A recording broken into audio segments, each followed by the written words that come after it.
Ladies and gentlemen, tonight we are live for a doubleheader NASCAR 06 Total Team Control Truck Series action. Races 6 and 7 of the custom schedule season. Tonight, for race 1, we are at Martinsville for a short 200 lap around the half-mile paperclip short track. And then we head to the high banks at the Atlanta Motor Speedway on probably what is the fastest mile-and-a-half racetrack on the circuit as of the 2005 season for race number 2. That will be another 200-mile race, 134-lap event there. Like and subscribe for more daily NASCAR content as we are back at it with another live race commentary today on the video game side of things.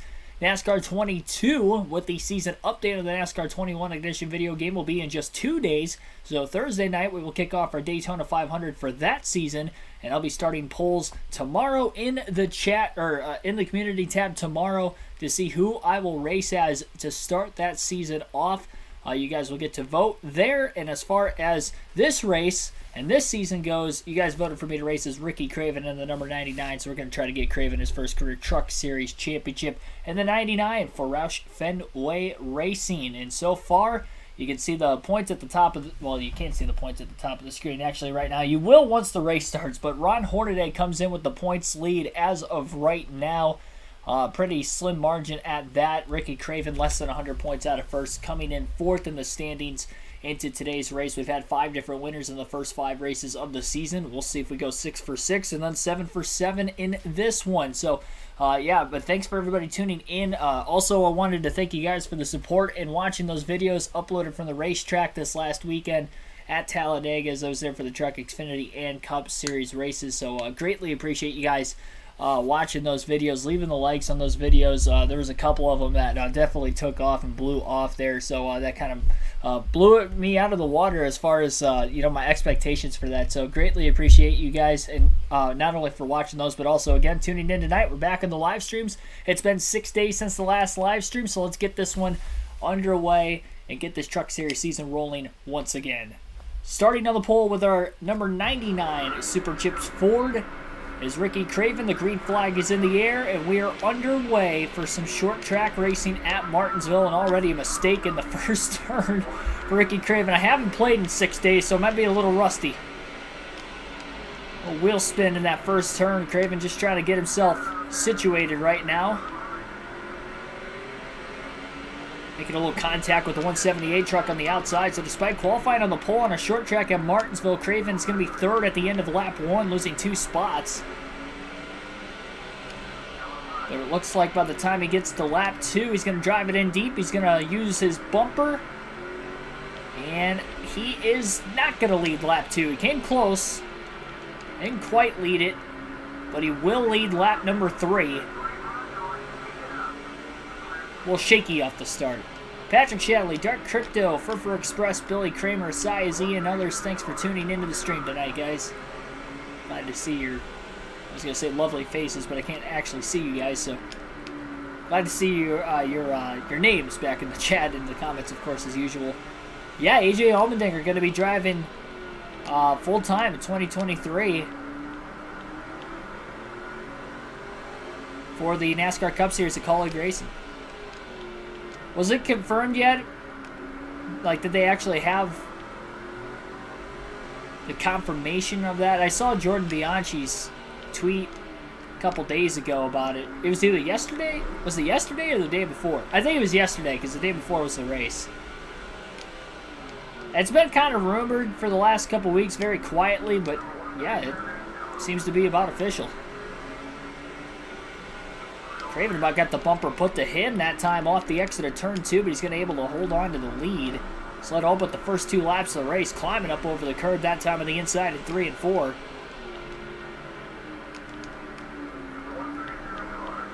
Ever streamed a career mode? I have for like the newer games, the Heat Series games, and then NASCAR 21 Ignition I attempted to, but then it kind of deleted everything. So I was in the third to last race of the season. No, a couple season mode playthroughs, that's good enough for me. I'm not going to dial into the career mode on top of it or career mode instead of it. It's just too long and drawn out, especially in doing longer races. It's just too much. It would literally take us like a full calendar year to get through like the first Cup Series season, and You know, if I don't win the championship in my rookie season, which is on most of the career mode video games, very unlikely that that would happen. It's just too long of a playthrough, and I could do shorter races, but that's not really the idea. The idea of the channel's for the commentary purposes, so that's why we do longer races more often than not. There was a wedge adjustment made for Craven. Put an extra round of wedge into the truck to try to tighten it up a bit for qualifying into the race. That might be another reason why he's kind of struggling out of the gate here, is because it's a lot stiffer, more planted to the racetrack than what it was in qualifying. And overall, maybe a bit quicker as well. I didn't even get to watch the Packers game yesterday, or 2 days ago. I still have no clue if they won. I haven't even looked. I was keeping an eye on my fantasy football team this weekend, but I have no clue what the NFL scores were. I didn't get to watch any football this weekend.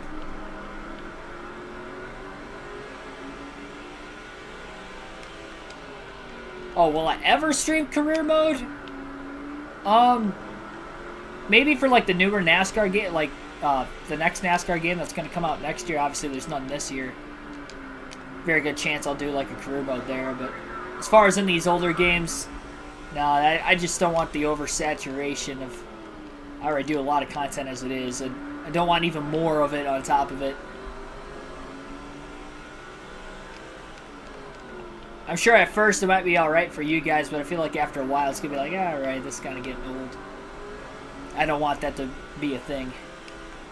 Packers won, alright. I saw they were down like 24-17 at one point. Glad to hear they won. Mason Crosby, 31-yard field goal. Kind of diamonding these last couple corners off, but only that time curb kind of sucked the 99 truck down the track a little bit off turn 2. It costed him a little bit of time on exit. Craven's able to hold on to the lead. He's led 13 of the first 15 laps, again from the pole. He is one of the 5 trucks who do have a win so far this season. No playoffs. This is a season-long points format. What was it, 2017 was the first year the truck in the Xfinity Series had playoffs? So even if this wasn't a custom schedule season, there wouldn't be any postseason anyway.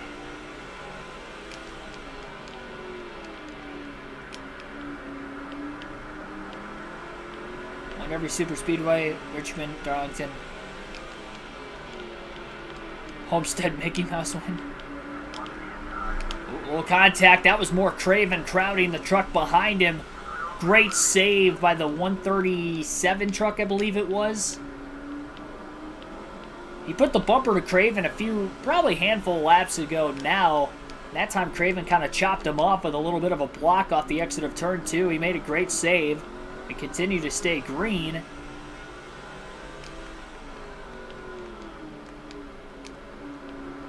Craven's got about a 1-second lead now as everybody else behind had to check up, and I believe John Hamilton in the 120 truck is now up to P2.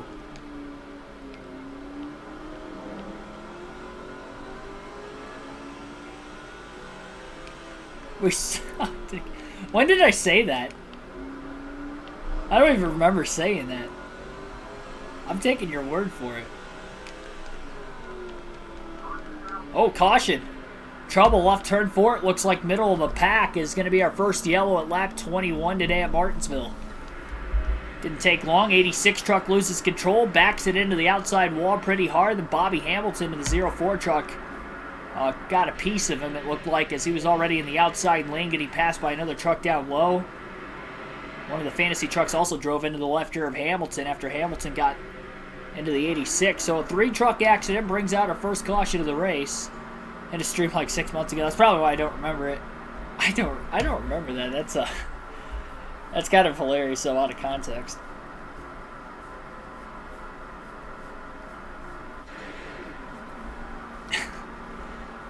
Green flag back in the air, lap 25. That 1-second lead from Craven is gone. Defends well on the restart into 1 and 2. And actually, John Hamilton goes up the track, and the 137's looking for second place again.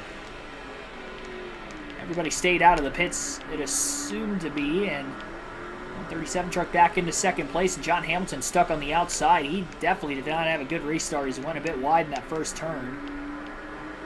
Craven's starting to back the truck up a little bit as he's getting more laps. And I didn't practice before the start of the race, just ran qualifying, got the pole in the first lap, and then into the race we went.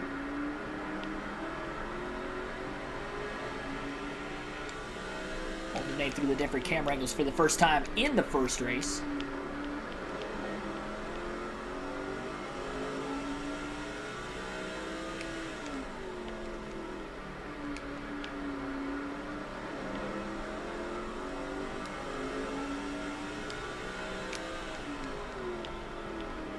I haven't been seeing a lot of cautions in the truck series so far this season.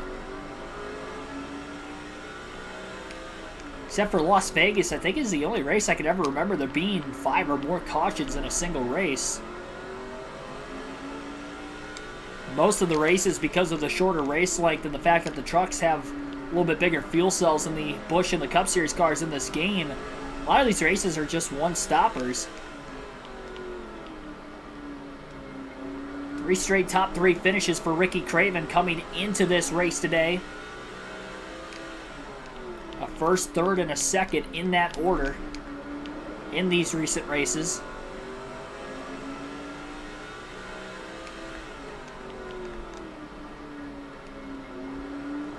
Trying to keep that podium streak alive in both races tonight. They usually do pretty good on the short tracks for the most part. All the short tracks except for Levi Strauss Signature Speedway. For whatever reason, I stink there, but I think I only have to race there in the Busch and the Truck Series. I don't think I'm racing there in the Cup Series custom schedule season. Not 100% sure on that. I can't really remember from when I made the custom schedule season.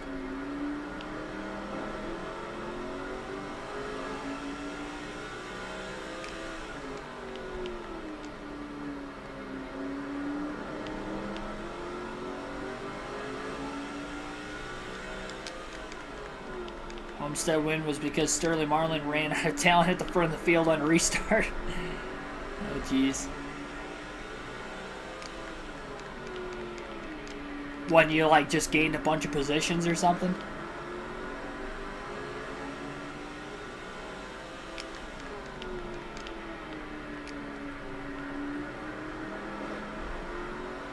What difficulty were you playing on by chance? I'm not too good with custom setups. I usually have to, after a race, I kind of have an idea what to do, but when I go into the track for the first time on these older games, that's part of the reason why I didn't win the Cup title, is just, there were some tracks in there, especially in the chase, that I couldn't figure out setups for, like Dover, Charlotte. You know, those 2 races alone probably cost me a championship. Obviously, the finish at Talladega wasn't great either, but Tony Stewart wrecking me on, what, lap 4 or 6, whatever, at Atlanta didn't help either. But DNFing in those 2 chase races out of the 10, that definitely hurt.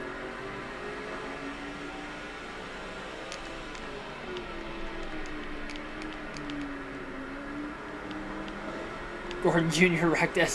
So yeah, it was a... I see why you said it was a Mickey win. Hey, a win's a win is a win.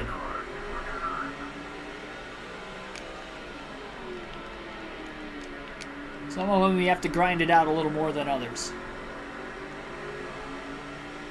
Those kinds of races I usually don't win. I usually don't get myself in I get myself in position to have a chance to win in those races, but I never seem to actually win them.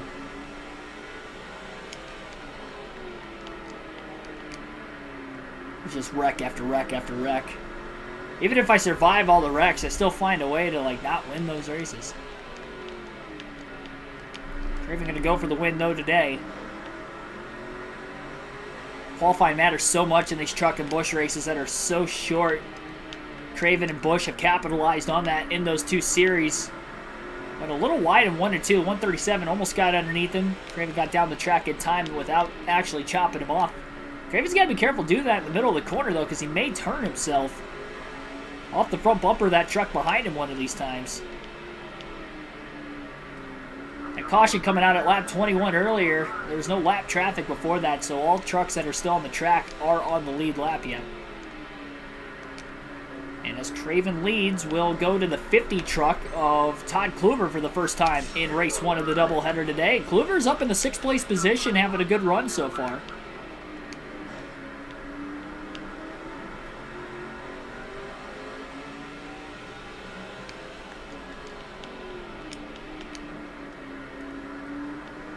John Hamilton fell all the way back to 5th on that restart. He was in 2nd initially.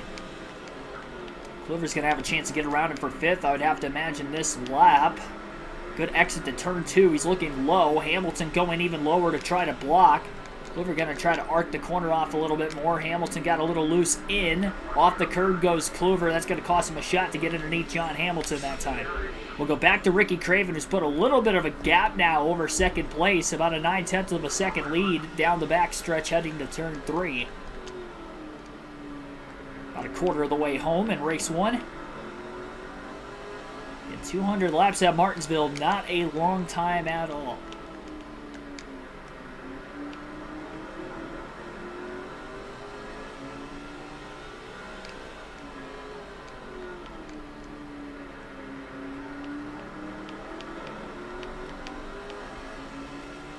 Only driver you never wrecked is Jimmy Johnson.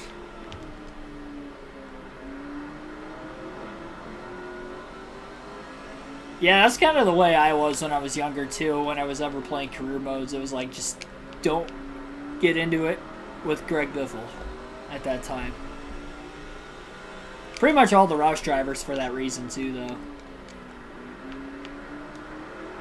I didn't care what manufacturer I was driving as. I was going to be very careful with those Roush drivers.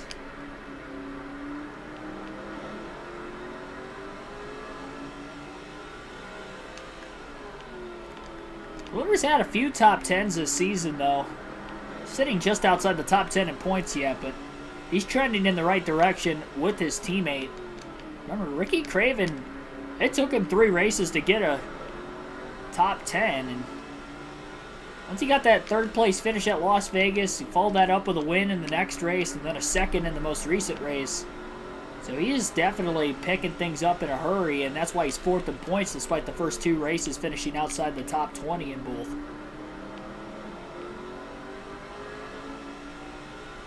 It's at Michigan and Daytona. We still have 2 more trips to Daytona yet before the end of the year, and the next one's coming up in about 4 more races after tonight's set of races. And get through those super speedways, start to get good finishes there. Find a way in those 2 super speedway races to do so. I think Craven's going to be a threat for the championship. He's ran his fastest lap at lap 50 that last time by. I think it was an 18.6 something. Let's see the full lap time there.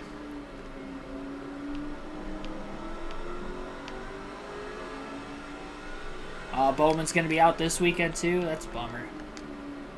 Yeah, I mean, he might as well just sit out the rest of the season at this point, just to make sure he's got a full recovery. That stinks. I mean, you look at the hit that he took at Texas, and he didn't, I mean, it wasn't even, it obviously wasn't bad because I think he still finished the race, if I'm not mistaken. I think he finished like 6 laps down at the end. He's riding around like 10 laps down off the pace for a while, which is actually kind of scary if you think about it, that he had a concussion and he was still finishing out the rest of the race. Obviously, you have no clue if he had a concussion or not because of being involved in the wreck, but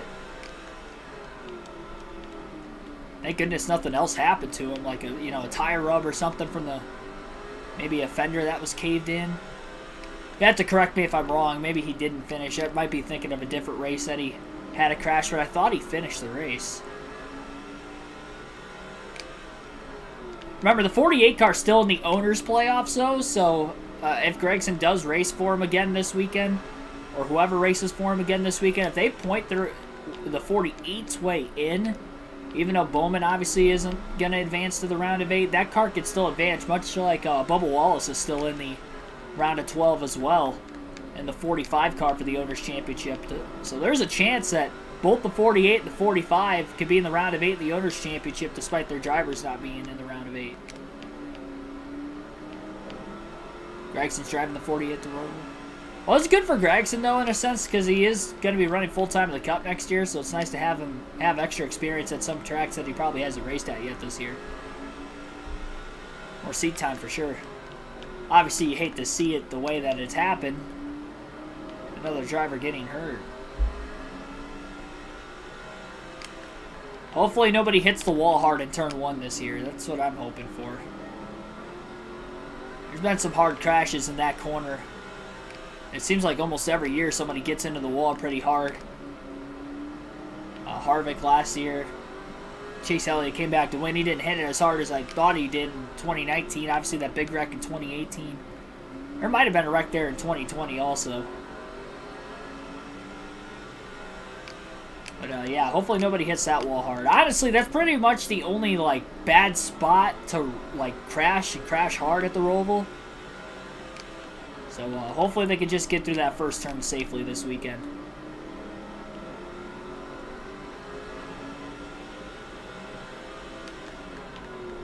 Very true, Patrick.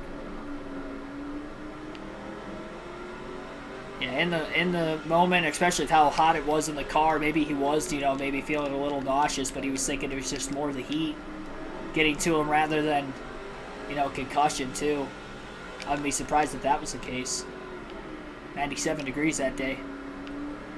So Craven has caught his first set of lap trucks in this race, and it took 61 laps because there was a caution. Midway through this run, Craven overdrives the corner.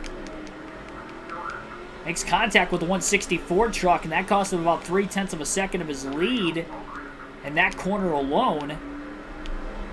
Bounce off the curb. Can't get back underneath him that time.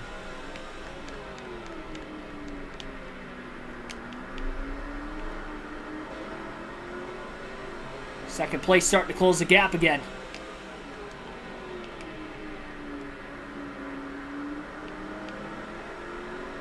Oh, J.J. Yaley subbing in for Cody Ware this weekend, too.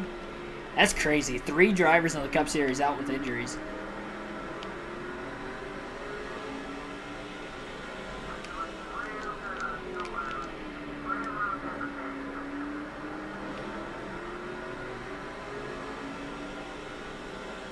Yeah, already lap 65. Laps tuned by pretty quickly at this place, so only half-mile track.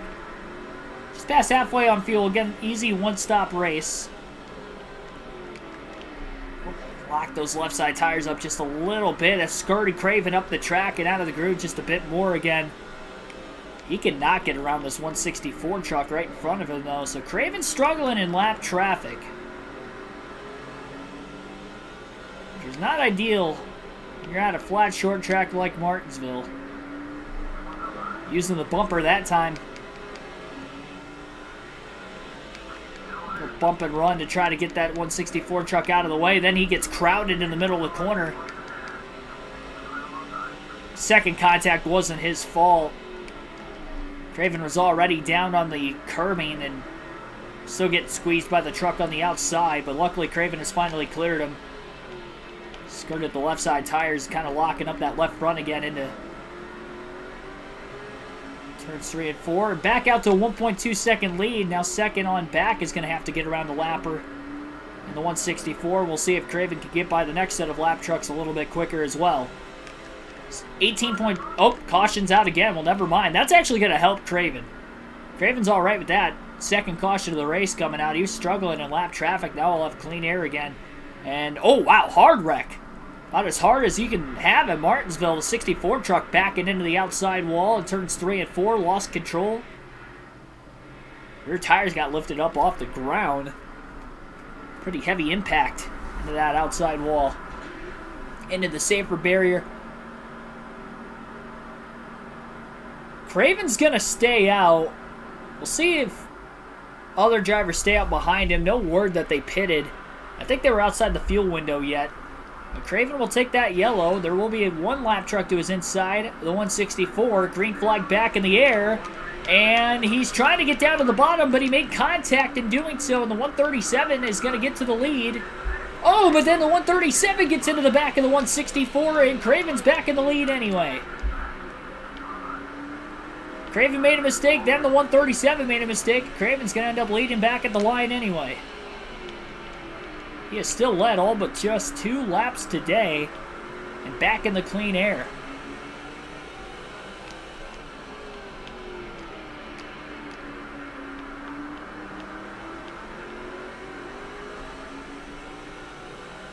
Yeah, I heard there was going to be telemetry for the 22 update, which is great. That and a rear view mirror is all I really ask for.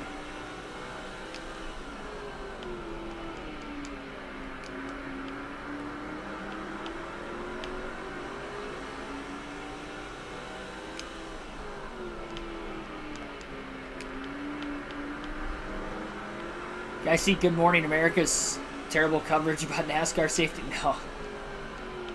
My God. I don't even want to know. I'm going to look that up as soon as the stream's done. What do they have to say about it? I wonder if it even had any sort of recent relevancy. They're probably connecting what happened with Jordan Anderson with what's been happening in the Cup Series this year. The drivers have been talking about how dangerous these cars are compared to usual. It's like the Truck Series isn't the problem. There's just a freak accident. I've never seen an engine just blow up like that, though. Especially in person.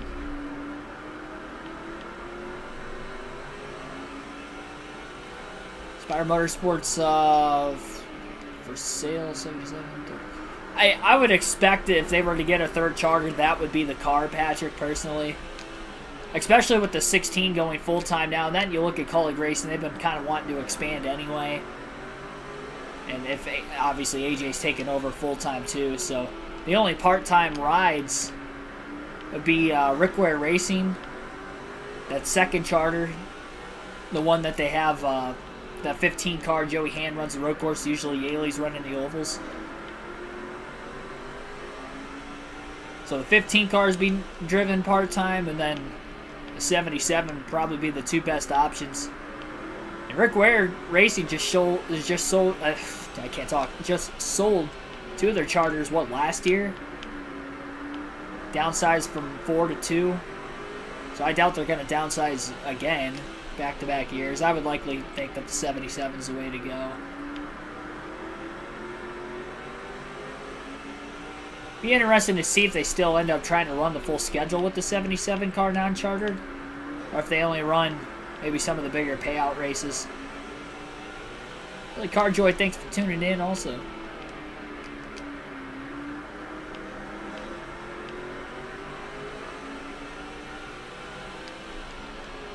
They put Jesse Iwuji in to talk about next gen. He hasn't even driven a Cup car before. Are you serious? He actually did that? Or they did that? That doesn't even make any sense. So the sad part is there's so many like non-NASCAR fans that would watch Good Morning America, so if like they think about that, they're like, oh wow, this guy actually did.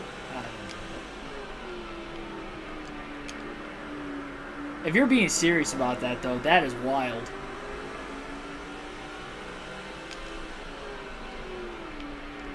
I wonder if they... See, the thing with that is I wonder if they told him, like, in advance the questions they were going to ask him. Because if that was the case, he probably would have declined going on the show, you would think. Like, he probably would have, probably been more like, hey, try to get, like, Bubba Wallace on or something. Like, just get, like, somebody else that actually has driven a Cup car. That is crazy. I need to go watch that. What did he say? He's never driven the car. Did he actually say that? Like, I go, oh, I've never driven the car? Like, you can't even answer that question if you haven't even driven the car. You have no clue. You're just basing it off of, like, everybody else's opinions. It'd be no different than like a random fan going on the show and talking about it. Honestly, I mean, that might have been better off. Would have been probably cheaper to get him on the show too. You wouldn't have had to pay him as much.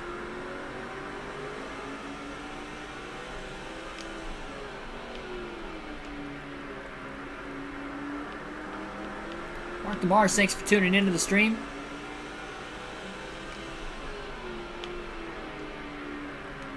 Corey Freed, also welcome to the stream. 20 people watching. Definitely hit that like button. Again, subscribe for more daily NASCAR content if you have not already. Race 1 of 2 of our doubleheader tonight. We've had 2 cautions already. A couple of trucks have lost control.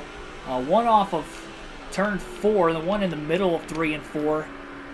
It's kind of losing the truck, backing it into the outside wall, and we're at where we're at now. Still haven't had that first pit stop of the race. Craven trying to keep that track position at the front of the field. We've been outside the pit window. First yell was at lap 21, second was at lap 65, so we were outside the window both times. No sense of pitting. And Craven's led all but the first 2 laps of this race. Qualified on the pole, kind of spun the tires a little bit off the start. But on the restarts, he's been pretty good. A little shaky that last time, but the 137 made a mistake as well as the 99, so he was able to hold on to the lead. It'll be interesting to see if we end up getting another different winner. One truck really slow, it looked like off turn 3, trying to get to pit road, and I'm not sure if that is a scheduled stop. I don't think it is because of how slow they were. So whoever was in third is on his way into the pits. 137's got a run, couldn't quite get to the inside of Ricky Craven. Craven struggled in lap traffic today too. He's in danger of losing the lead. Oh, the 137 got loose that time in 3 and 4 and about went up into the outside wall. He saved it, though. Kept it off the wall. We stayed green. I think John Hamilton in the 120 truck is the driver who just blew an engine and is back on pit road. And in the top 5 all day, unfortunately, Hamilton is now going to be out of the race, and that's going to put the pressure off Craven for now as he's got about a 1.1 second lead, a little over 100 laps still to go. Blood, thanks for tuning in.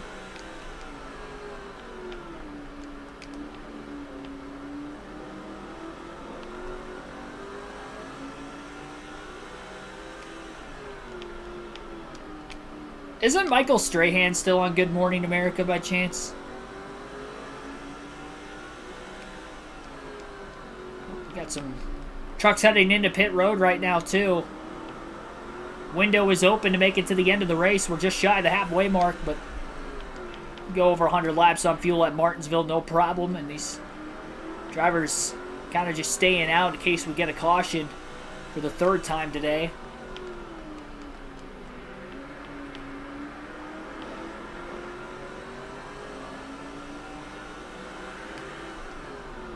I feel like from an athlete's perspective, though, at least, Strahan would have, he doesn't have any clue about, NASCAR necessarily, but at least from, like, a competitive nature, maybe he can ask some decent questions.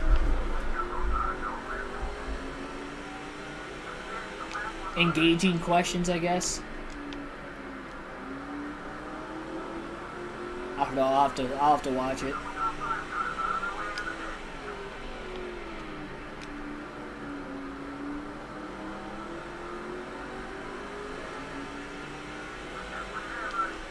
Crossed flags in the air, 100 down, 100 to go, still at Martinsville for race 1 of the doubleheader. Don't have to go anywhere. The second race will be on this stream. It'll be a 200-mile race at the Atlanta Motor Speedway. 134 lapper, the old Atlanta, of course. This time period, not a lot of wear and tear on the track either. It is bad fast. It's like Craven's race truck tonight. Leads one more lap. He's going to lock in the most laps led. Been leading a lot of laps in the last few races en route to his 3 straight top 3 finishes, in which he has climbed to 4th in points after the first 2 races, finishing outside the top 20. One truck spinning the tires coming up out of the pit lane. Todd Kluver on his way to pit road. He'll be making his stop in the 50. There it is. Most laps led now for Ricky Craven.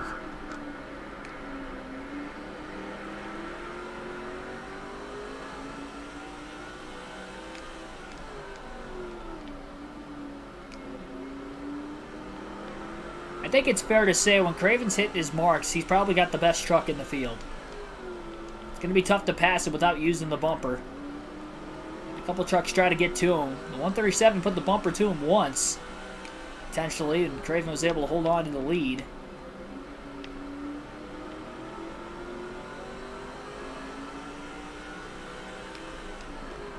.137 did lead a lap very early in the race, though. And there it is. Caution's out. And that's exactly why Craven didn't pit. And it's a good thing he didn't. Our third yellow of the race is stricken. And we've got a wreck in turns 3 and 4 again. Like contact between Brandon Witt and the 105 truck. Looked like they were like 3 wide. And that might have been the cause of the accident. 105 may have been in the middle. Witt on the outside. That's going to trap a lot of trucks a lap down. There were very few drivers who still had not pitted. Craven will get his chance to pit under the caution now. No adjustments, 4 tires and fuel coming, and there's going to be very few trucks still on the lead lap following the yellow. Michael Turner, thanks for tuning into the stream. Might have been some drivers that were in the pits that weren't a lap down yet that will be able to restart back on the lead lap in front of Ricky Craven as well. Green flag back in the air, and that is the case. And John Hamilton is actually not out of the race. He's still in. Oh, no. Big wreck. Big wreck. Craven got hooked on the 18 of Chase Montgomery. Up into the wall they went. He tried to get to the bottom too quickly, and he just turned Montgomery into the wall hard. Craven ended up in the wall too, and Bobby Hamilton also got a piece of it. And the caution flag is out.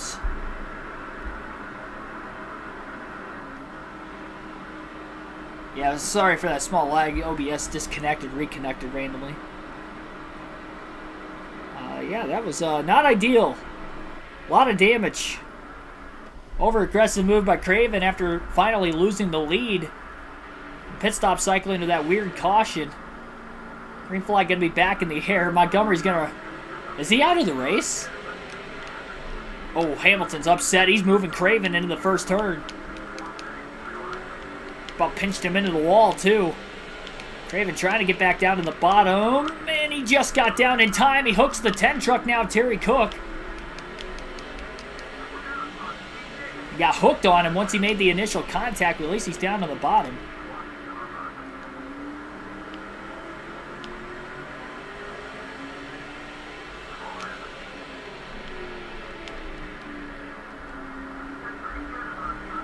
John Hamilton leads for the first time today.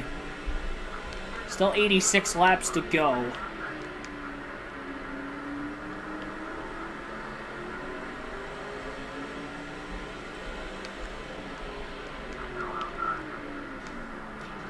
Craven making more contact.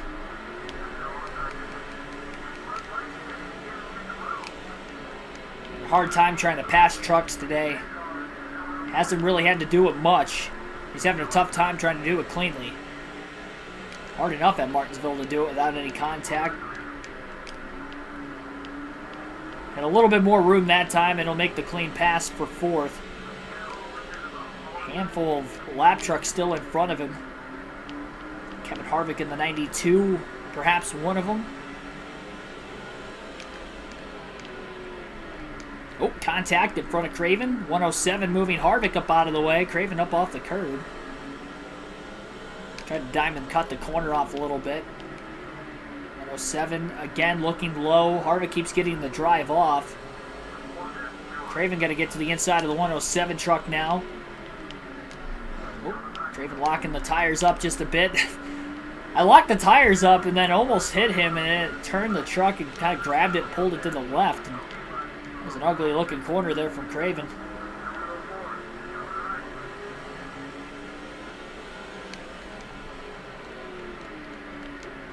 Oh, he got squeezed. That wasn't his fault that time.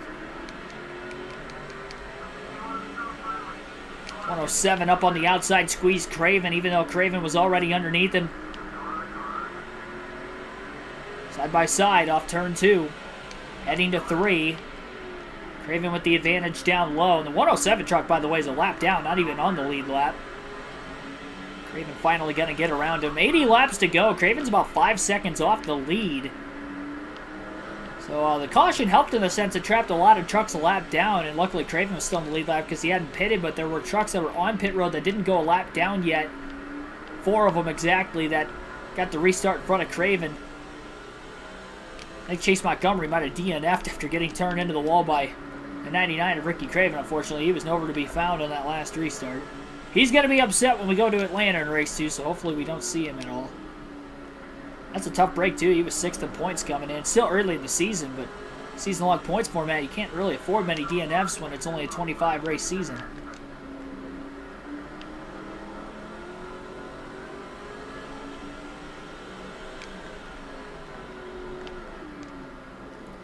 Damage is definitely pushing Craven's truck towards the right.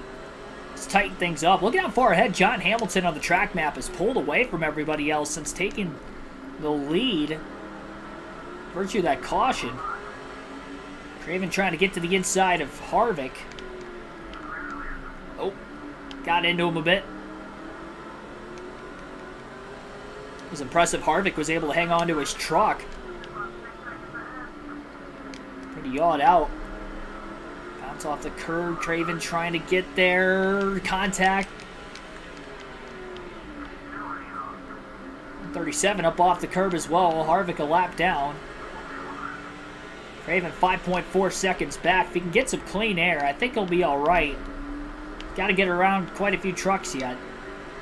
137 trying to block and hang on to the position all the way down on the bottom. Craven trying to arc the corner off. John Hamilton has won a race this season already. Be interested to see a fantasy driver pull off not one but 2 wins in the early going of the year. Even chopped off in the middle of the corner. Not going to be able to make a pass there.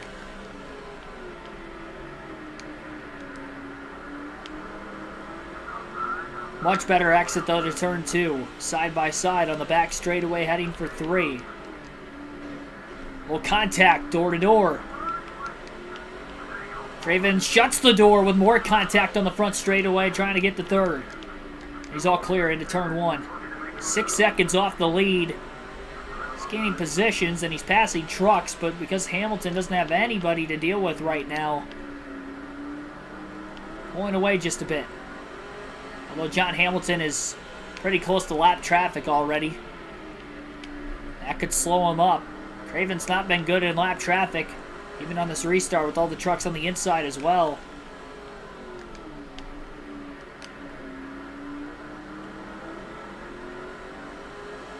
Still 70 laps to go. It's not a lot of time by Martinsville standards, but it's enough time. Craven can just hit his marks. We've had 4 cautions today. I'm not going to doubt that we wouldn't see another. I believe Todd Kluver's in 2nd. So these next 2 trucks in front of Craven are a lap down, I do believe.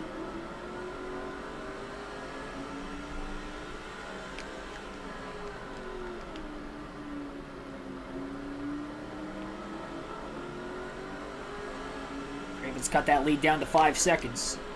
On a consistent 18.7s. He was running 18.6s when he had the clean air. Now he's got damage and he's in dirty air, and he's kind of lost about 1/10 of a second a lap on speed. Gets crammed by the 64. A bump and run for Craven to get around him, but that wasn't really Craven making that contact. 64 cut down the middle of the corner and didn't realize Craven was underneath him. The lap truck getting in the way of Ricky Craven. It's kind of been the story of the race, and now that truck behind him just bounced off the curb. Drastically goes up the track. Even pulls away from him a little bit.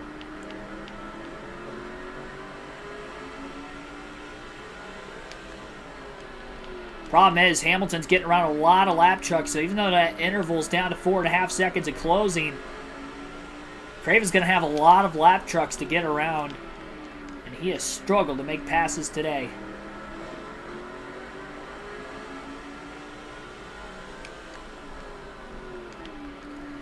A little past the halfway mark, but we'll still have a trivia question in this first race. And our trivia question is, what was the last year in which the Truck Series had the same amount of cautions in both the spring and fall Martinsville race? So that is tonight's trivia question, at least for race 1. I'll give you guys to lap 145, start of lap 145 for Craven to answer that question. And the question is, was the last year in which the Truck Series had the same amount of cautions in both the spring and fall races at Martinsville. It's not 2011. Good guess.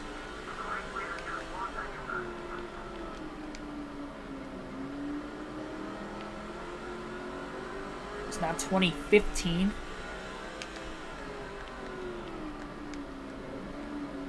I'm starting to press a little harder on corner entry right now, just trying to find something.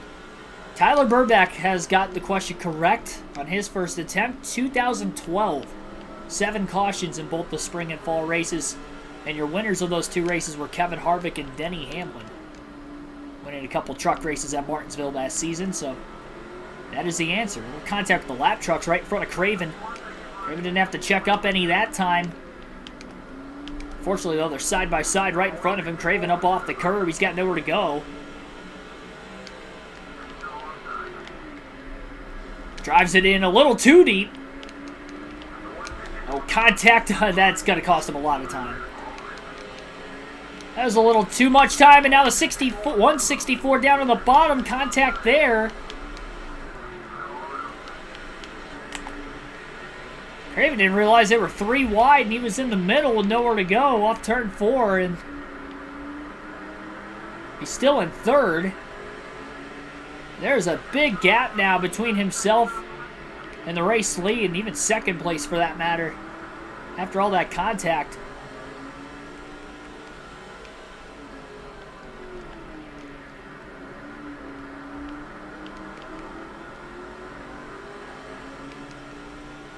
That did not go according to plan. He was down to about 3.5 seconds off the lead before that contact. Now he's back to 6.5 plus seconds off the lead again. And even less laps to try to make that comeback. And obviously a lot of lap trucks between himself and John Hamilton.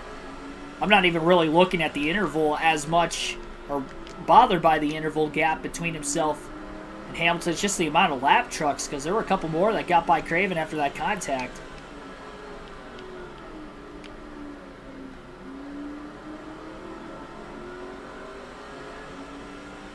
Remember that? Watch both races 2012.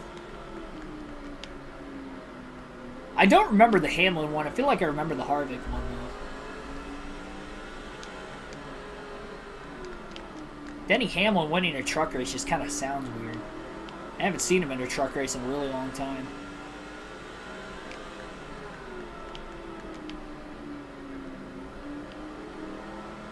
I don't even know who he would have driven for in that race.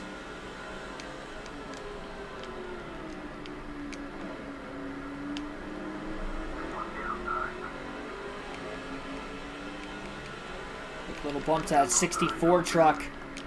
That was one of the trucks that had made a mistake already today, and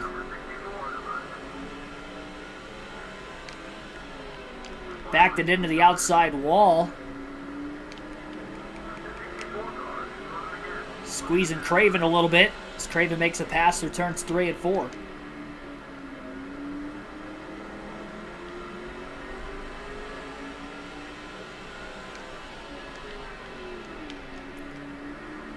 Locking those rear tires up that time in turns 3 and 4. 50 laps to go this time by at Martinsville. Great timing caution for John Hamilton to get to the lead. He's led every lap since. Craven already clinched the most laps led before the 3rd yellow of the race came out. Craven kind of stuck in traffic, and he hasn't been outside the top 5 still, but he has not done well in lap traffic today, and that is the key difference, especially after this restart. Craven right in line behind Chad Chafin in the 30, who is a lap down. Big bounce off the curb by Craven, not able to get to the inside of Chafin that time. Chafin a little loose in the middle of the corner. Craven off the curb down low, and that's not going to allow him to get the drive off he needed to get around the 30. Drives it in deep. He'll be able to get around Chafin that time, though, through 3 and 4. It takes Craven a good few corners to actually complete a pass once he gets underneath the truck. Big bounce off the curb by the 119. Both left side tires came up off the ground there. Luckily, he kept control. Last thing Craven wants to do is get in another wreck.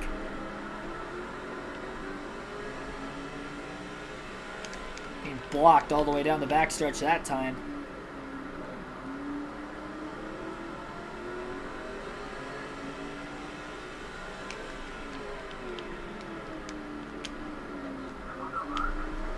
Bounce off the curb and some contact. 119 up high. Locking those tires up again in 3 and 4. Just 45 laps left at the line. 6.1 seconds off the lead. We'll take our second and final field pass of the race. We'll go to Todd Kluver, who's actually in second right now. He's about 3.5 seconds up, I should say, back of John Hamilton. So Hamilton really running away with this one. Craven's a little less than 3 seconds behind Kluver, at least. He's got a shot to catch his teammate for second. There's not too many lap trucks between them either. Lap trucks slipping and sliding around this track right now, especially middle of the corners. Hamlin, maybe Kyle Busch Motorsports. That would make sense. Probably the 51 truck.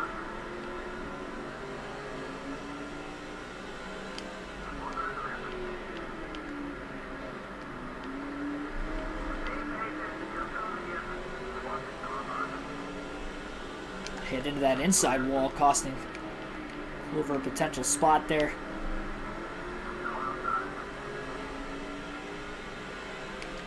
Not a spot, but a chance to get around the lap truck he's trying to currently pass.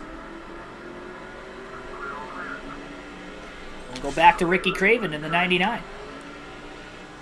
41 laps to go.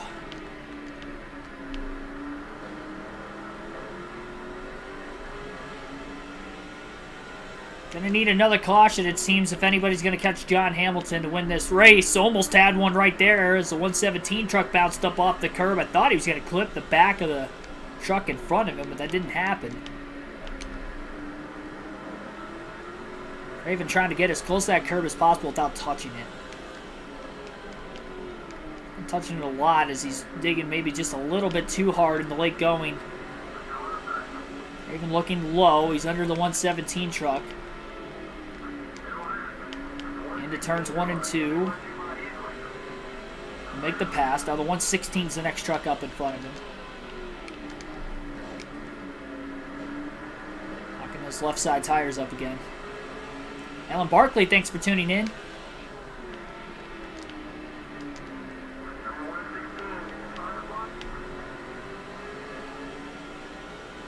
What am I going to drive? As far as who am I going to drive as?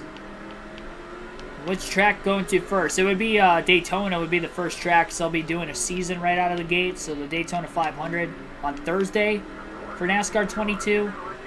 And as far as the driver, you guys are going to get to vote for which driver I'm going to race as. There's going to be a trivia question in the next race. We already did this race's trivia question. There'll be another one you get a chance to go for.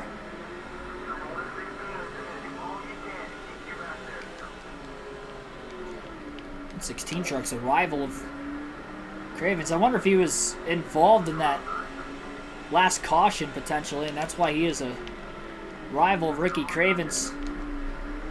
Craven off the curb trying to make the pass. Having a hard time in lap traffic. Well documented so far today, but he's going to make the pass this time. Just 34 laps to go. He's 5.3 seconds off the lead. He's probably a little less than 2 seconds behind his teammate, Todd Kluver, who's in second place. Kluver's only got about 3 lap trucks between himself and Craven right now. Make that 4.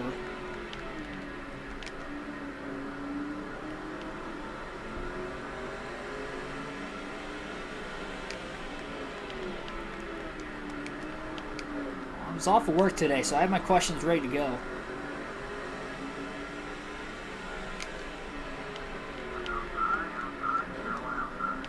Contact. 135 truck. Still couldn't complete the pass, though. Went from a 5.3 second lead to a 5.5 second lead because of the contact. Maybe a quicker way of passing the truck, but it still slows you down ultimately when, of course, you know, Hamilton's not making contact with anybody, and Probably not even alongside anybody at the time of Craven making the contact. And getting blocked now.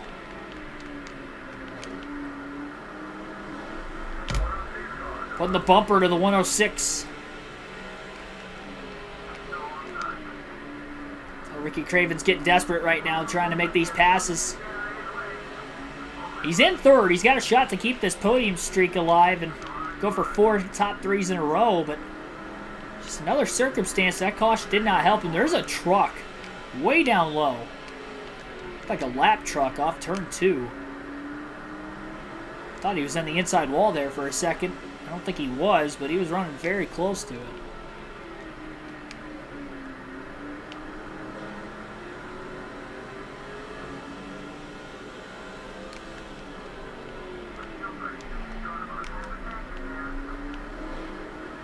Hit into the truck in front of Craven that time. 28 laps to go.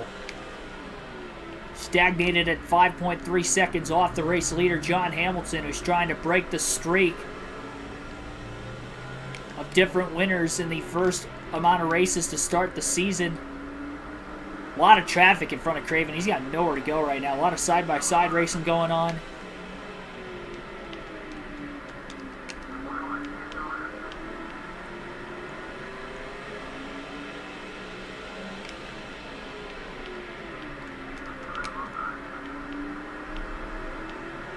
Craven to the inside of Brandon Witt.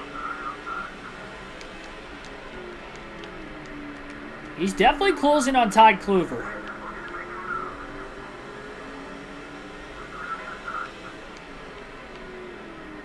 Contact with Brandon Witt. 25 laps to go.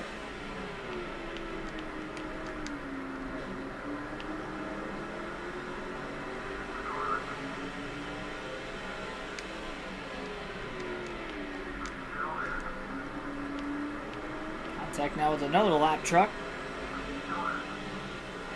Oh, John Hamilton has blown an engine from the lead. Oh my goodness. The leader has blown an engine with 24 laps to go. That's going to give the lead to Todd Kluver.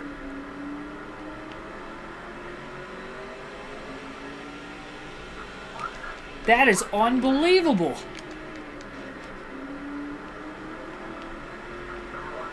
John Hamilton has blown an engine with a 3.5+ second lead with just 24 to go. And now the race is on between the two Roush Fenway teammates of Todd Kluver and Ricky Craven.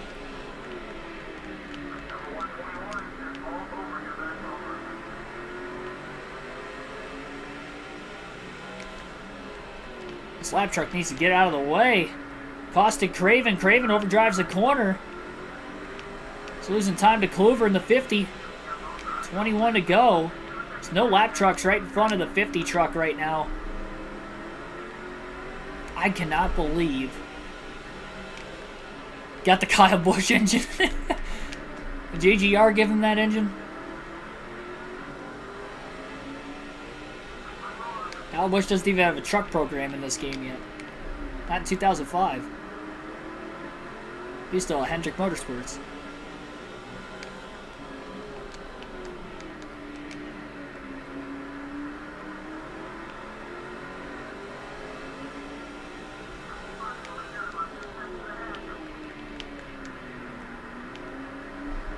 Golly. Craven's struggling right now. Pushing maybe a little too hard, but Kluver's pulling away. That lead was down to just 0.8 of a second between the 50 and the 99.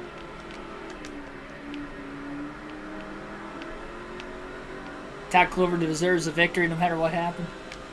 I don't know. I mean, Craven's led the most laps today. Obviously, Kluver put himself in the right circumstance. He's been top 6 all day. Here's another one of those drivers that was a benefactor of that last caution. Or not the last yellow, but the third yellow that was in the middle of green flag pit stops.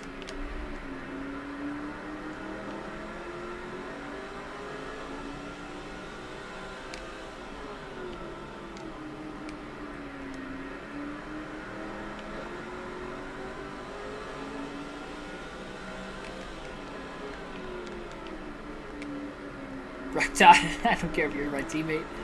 I don't care if you're my teammate, but if you're Jimmy Johnson, by size Z's word, it'll wreck you. About to wreck this lap truck. No, I'm not actually going to do that.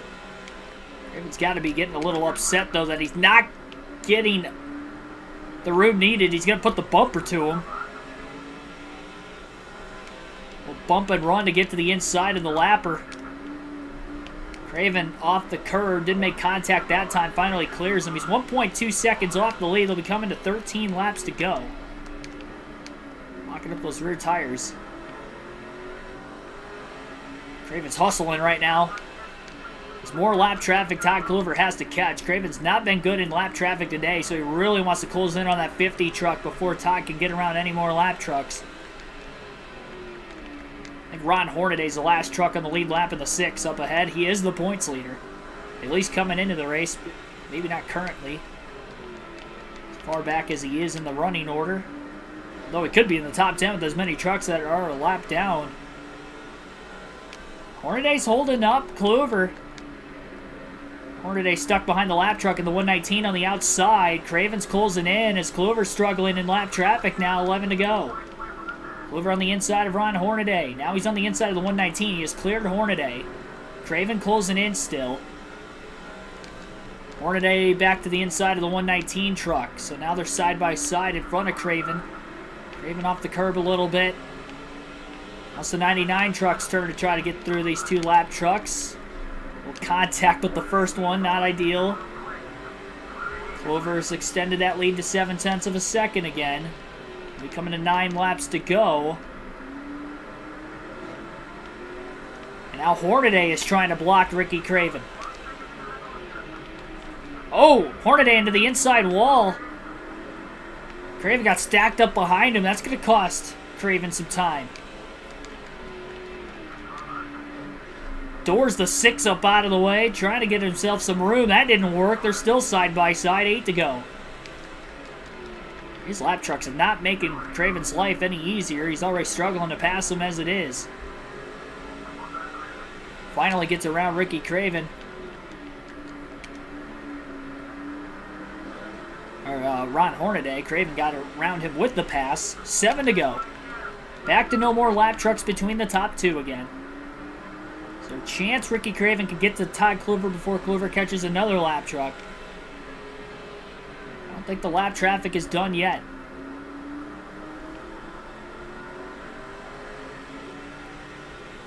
Coming down to the wire, which we weren't thinking that was going to be the case, but John Hamilton blew an engine while leading with just 24 laps to go.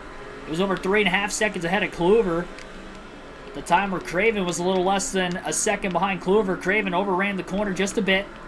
Kluver gets the power down, extends that lead just a tad off turn 4. 5 laps to go. Kluver trying to get to the inside of the 108 truck. He's going to get there. He's getting slowed up a bit, though, on the back straightaway as they go for turns 3 and 4. Kluver slides the truck on the bottom. They have hit the curb just a bit. Got around the lapper, though, and now it's Craven's time. Try to pass him. Oh, Kluver gets into the back of the 30 of Chad Chafin. That's going to slow him down on the back straightaway. Craven's got to run into 3. Can't quite get to the inside of Todd Kluver, but he closed the gap. That was the first time the 50 has struggled to get around a lap truck mightily, at least. Craven's right there. Off the curb. Puts the bumper to his teammate, and they're side by side on the back straightaway looking for the win. 2 to go this time by. Ricky Craven is out in front now as he has passed Kluver. For Kluver struggling to get around Chad Chafin. A lot of the one opportunity Craven had to get to his bumper, he moved him out of the way. Craven off the curb. Kluver overdrives 1 and 2. Lap and a half to go. And I don't think Craven's going to catch another lap truck, so unless Kluver could get to the back bumper of Craven again, it looks like Ricky Craven's going to get his second win of the season. What a turn of events in these final 24 laps. Kluver's too far back now. He's not going to get to the bumper of Craven in 3 and 4 this time. And Ricky Craven is going to win at Martinsville, a track he is familiar with Victory Lane. And he is going to get another truck win this season. Max points day for Craven, leading the most laps, winning the race from the pole. It wasn't easy by any means. They had to fight for it there at the finish. And under the right circumstances, with Hamilton blowing an engine while leading as well, put Craven in that opportunity to catch him. The lap traffic held up Kluver just enough at the end as well.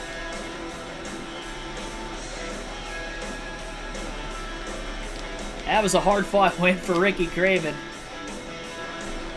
Sometimes you gotta win them ugly. I mentioned that at SIZ, and I also mentioned I don't usually win these kinds of races, but we did today. And we still have one more race yet to go in the stream. That was great.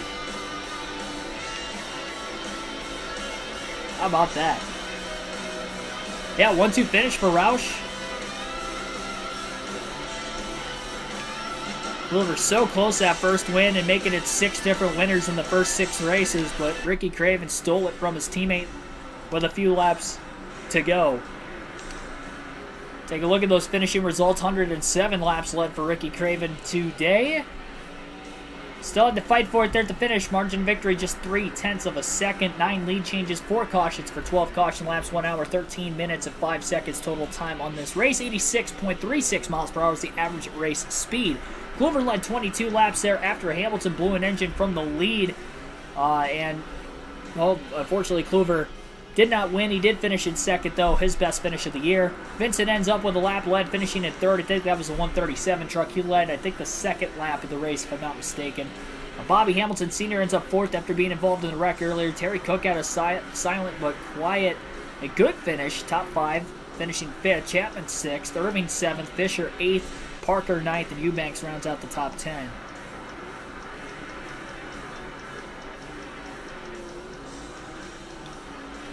John Hamilton led 68 laps before blowing an engine and finishing 33rd. And it looked like total we had 4 drivers that DNF'd in today's race. Let's see who all finished on the lead lap. Just 8 trucks finished on the lead lap in this one. 4 straight top 3 finishes for Ricky Craven and a win. How about that? Juanita Luna, thanks for tuning in. I did the burnout on the finish line because I saw your comment. Night race at Atlanta. I didn't realize it was a night race. I was thinking it was a day race. But night race at Atlanta, 130 laps, not 134. So 130, still 200 miles. It'll be the World Financial Group 200. And I will take...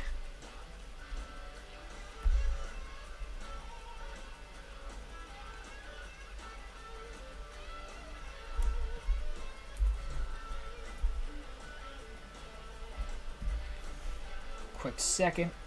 Get that second win for Ricky Craven in the win column. About 4 top 5s already on the season as well. Led 107 laps. Which will now put up 286 laps led in the first 6 races of the season. And the Truck Series, nonetheless, in races which, I mean, there's not a lot of laps. 200 is about as much as you're going to get in a single race. 2 wins in the last 3 races.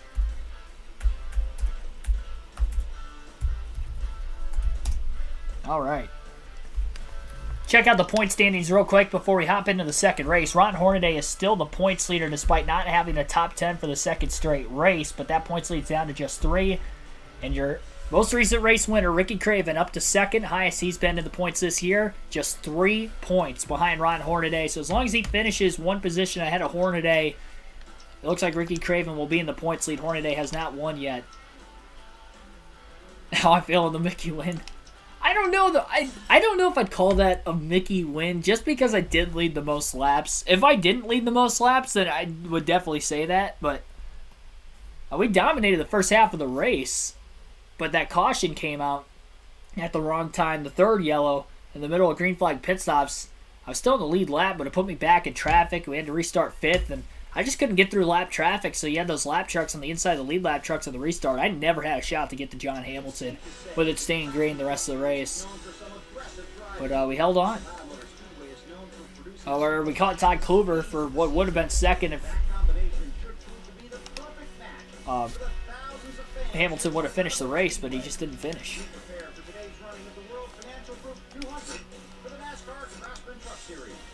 EA Sports is proud to welcome you to Hampton, Georgia for today's race, and we're just moments away from the green flag. So Mickey Wink is the leader, blew an engine.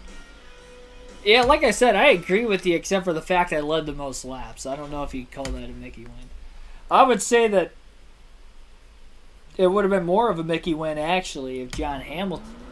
No, probably not. If Todd Kluver would have won, I feel like that would have been a Mickey win. He didn't lead any laps until...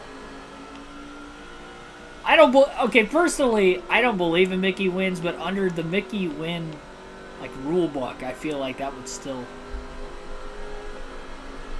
I don't know if I'd call that a Mickey win for Ricky Craven. Don't want to hit that apron here. 2 laps to try to set the quick time. We'll see where Ricky Craven will qualify at the Atlanta Motor Speedway. He's going to try to take his first points lead of the season following a win in race 1 at Martinsville. Dramatic fashion with the bump and run on his teammate late.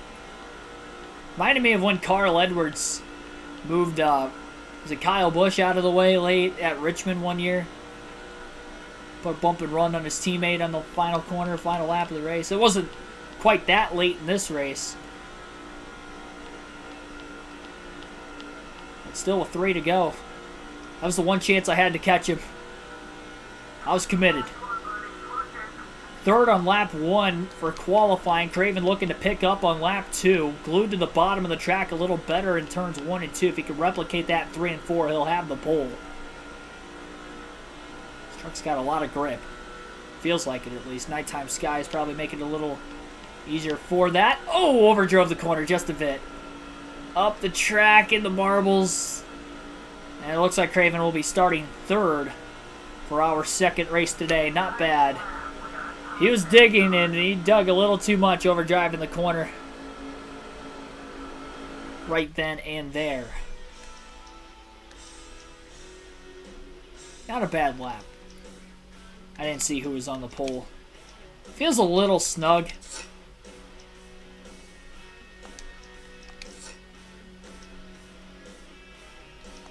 Put a little more air pressure in it.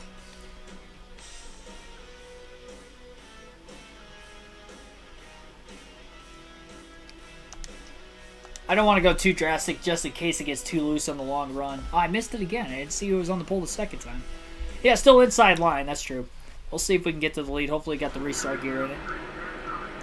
Green flag is going to be in the air. We are underway. A couple fantasy drivers on the front row for race 2 at Atlanta. 130 laps in the 2nd race of the evening. Well, Craven definitely doesn't have the restart gear in it. He just lost 4 spots in turns 1 and 2, all to the trucks on the outside of him. Almost lost the bottom of the back straightaway. He's able to stay in front of the 137 truck. Bobby Hamilton getting up to 2nd after starting 4th in that first lap. Well, don't want to see a lot of yellows in this race with Craven not being great on the restarts. Getting blocked majorly into turns 1 and 2, and he lifted, so he wasn't going to be below that white line going into the corner, risk wrecking. They are very aggressive for whatever reason at Atlanta compared to other mile and a half. Stewart got turned. Tony Stewart on like lap 6, and they got turned later in the race as well in that cup race, and unfortunately Craven's in the outside wall. He has wrecked. Big wreck. Harvick almost upside down. Craven's upside down in the middle of the corner, and the big one at Atlanta on lap, what, 2? Wow, Harvick went for a wild ride, and then Craven ended up somehow barrel rolling in the middle of the corner. I don't even know how that happened. I think I just got a little tight going into the corner, and my right rear got hooked on his left front. It was on from there.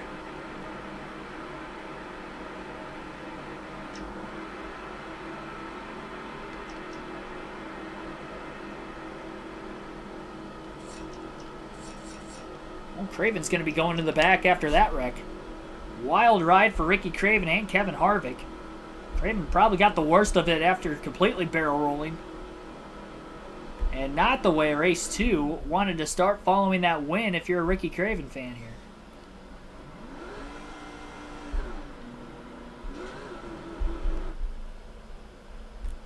Well, a 64 truck who didn't have a great Martinsville race is going to lead the opening laps of this race.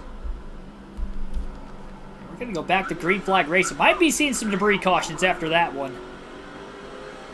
I would not doubt it. This green flag is back in the air.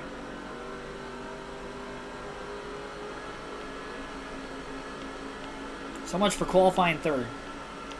One truck out of the race after that accident, by the way.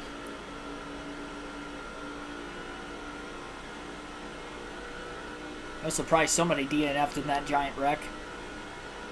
Wonder if it was Harvick. Craven's still in it, though. Definitely had a lot of damage he had to repair and come into the pits there.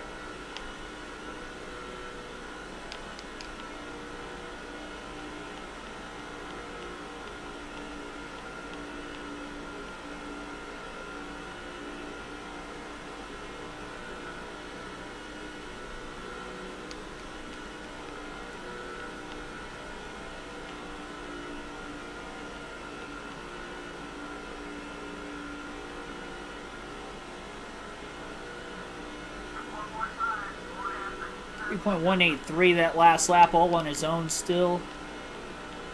I don't think there's too much speed taken out of the 99. Hopefully keep the top 3 streak alive at the very least. Maybe a top 5 streak. It's going to be tough to win this race now.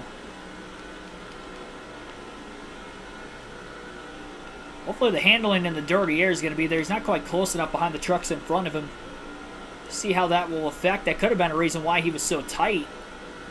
Despite loosening the truck up a bit between qualifying and the race. The trucks side by side in front of him. Felt fine through 1 and 2 that time.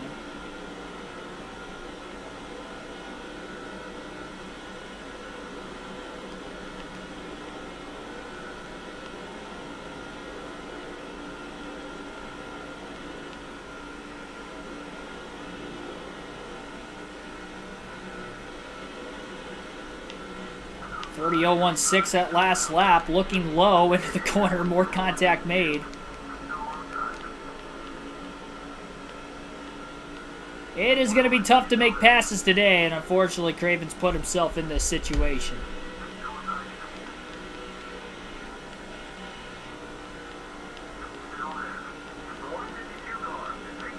Even tougher than what it was at Martinsville. It was tough there for Craven in lap traffic. Still got the win. Never ran outside the top 5 the entire 200 laps in that race in which he led over half of them. Craig Franklin, thanks for tuning in. Truck is now going to drive like a dump truck, yeah, pretty much. See a little 3 wide racing coming up off turn 4 this time. A major stack up. Yeah, if the truck wasn't tight before, it's going to be tight now, I would have to imagine. Made a clean pass that time, thankfully. I want to make contact while making passes at Atlanta. Track a little too fast.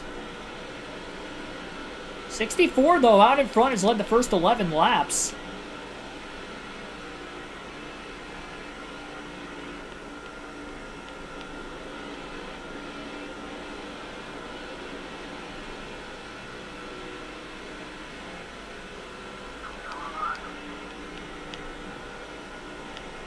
Craven's starting to get the handle of it now. Obviously, there's no practice. You guys saw me just hop right into qualifying. I thought we were going to be all right.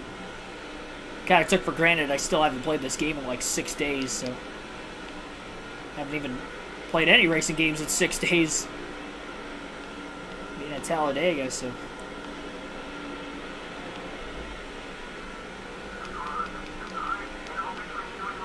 Craven looking to the inside of the 8 truck of Deborah Renshaw on the front stretch, heading towards turns 1 and 2, going up the track a little bit. Brief contact with the 164. He stays low enough to still make the pass. Kept that momentum up.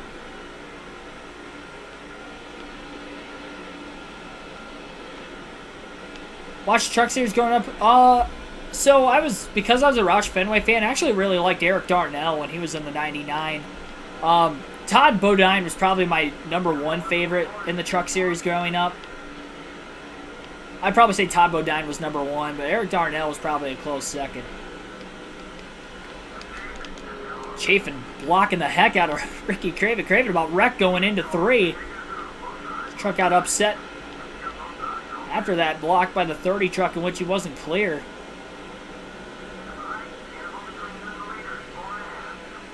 Chafin throwing a block on the truck on the outside now as well. A lot of racing going on mid-pack here. Oh, man! Craven gets dumped by the 121. Back straightaway, hooked him. Right into the outside wall. Caution's out again. I did not see that coming. That's another hard hit into the wall for Ricky Craven. And our second caution of the night. That scared me. I didn't even know he was a rival. That was for no reason, really. Other than the fact that that 121 was probably involved in that first wreck of the night. And that was probably the reasoning for him being upset with the 99 of Craven. Craven's going to have to pit.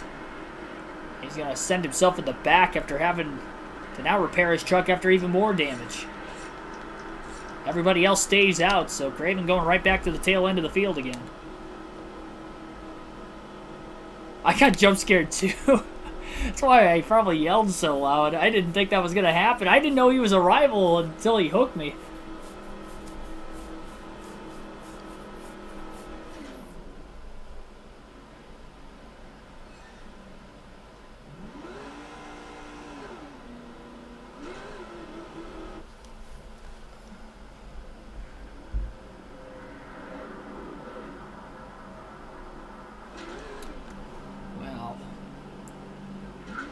Again, lap 20, restart, green flag back in the air. I'll remember that from the 121.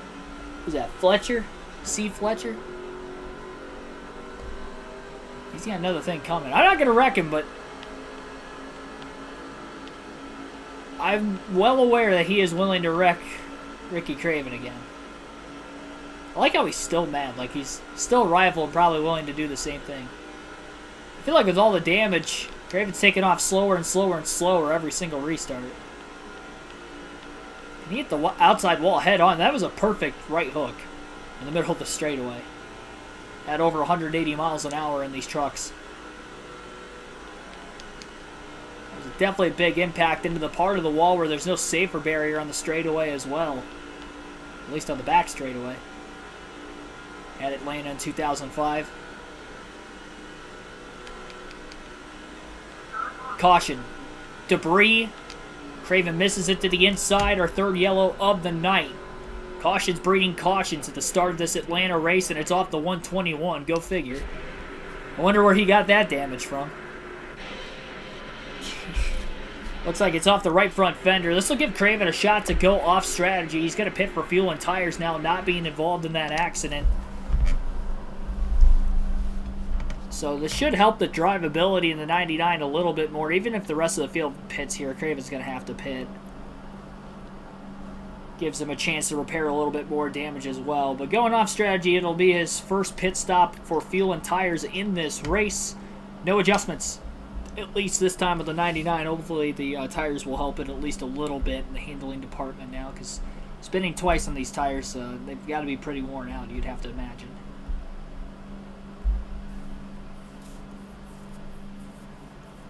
Speed still there or no? I have no clue. You have to give me some laps. I'm sure if I do have speed now, it's likely because of the tire advantage I'm going to have.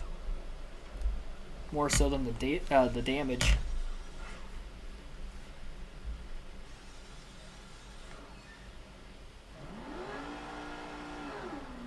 I am lucky I didn't DNF.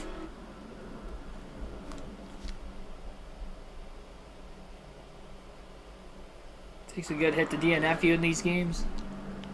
That is true. We've taken a couple good hits. Green flag back in the air again. 64 truck has led all 24 laps so far. Honestly, though, with the 3 cautions we've had, really, Craven's only got about 15 lap fresher tires than the rest of the field.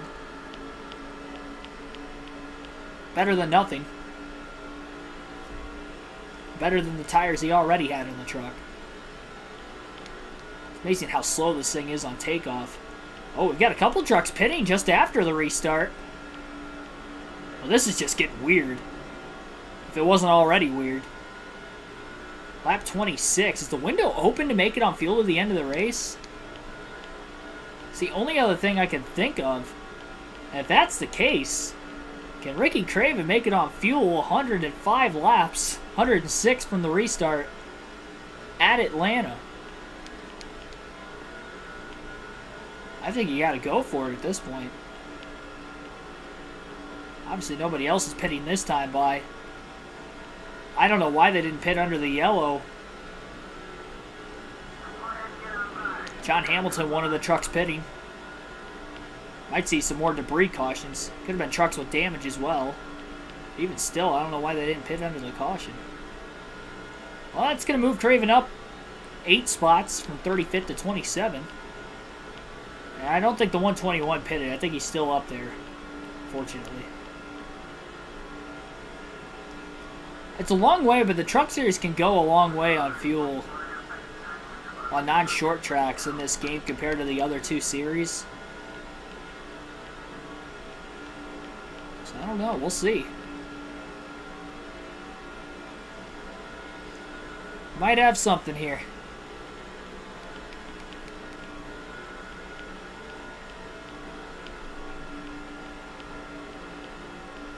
Bobby Hamilton Sr. to the leadoff turn 4. First driver to lead a lap that isn't the 64 truck now.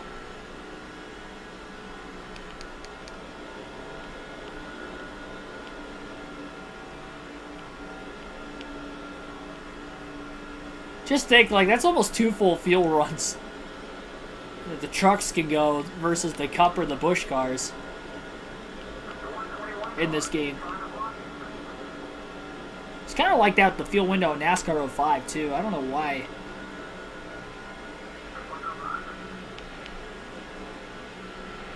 Craven not going to go 3 wide. Oh, I forgot that was a 121 on the outside again. I don't know how Craven didn't wreck that time. I didn't realize that was him. Tried to wreck Ricky Craven right in the middle of the corner. Craven 3 wide, clipped the apron, got a little loose, and had to let the 117 and the 119 go in front of him. 119 truck got up into the wall just a bit. Gonna slow him down enough. Craven to the inside and also gets under the 117 and up to 24th. I don't have to worry about the 121 anymore. He's far enough behind me.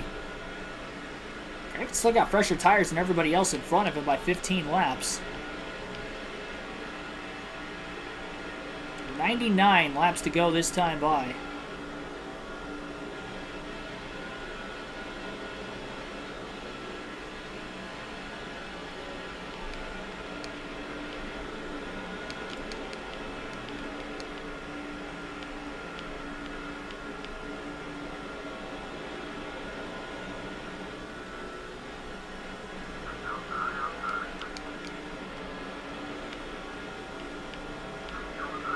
I don't know if I've ever flipped and still won in a race.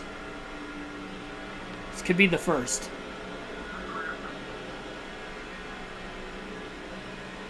I mean, usually you don't even have this much speed still in the truck. This 99 truck for Ricky Craven's indestructible. Not 1 but 2 wrecks, 1 flip. And he is still going to guide this thing back into the top 20 if he makes 1 more pass.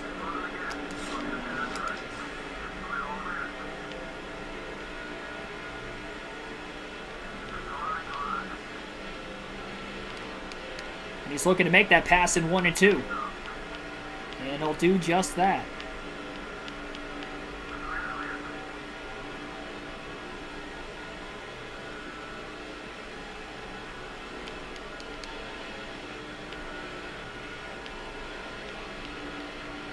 Chase Montgomery now to the lead. 5 bonus points for him. He's had a rough, or at least had a rough race at Martinsville. He got wrecked out on that last caution that we had on a restart from the prior caution, which led to that restart. Fortunately got hooked off the front bumper of the 99 after the 99 had tried to squeeze in between the lap trucks on the bottom initially on the restart, ricocheted into the 18. Turned him head on into the outside wall.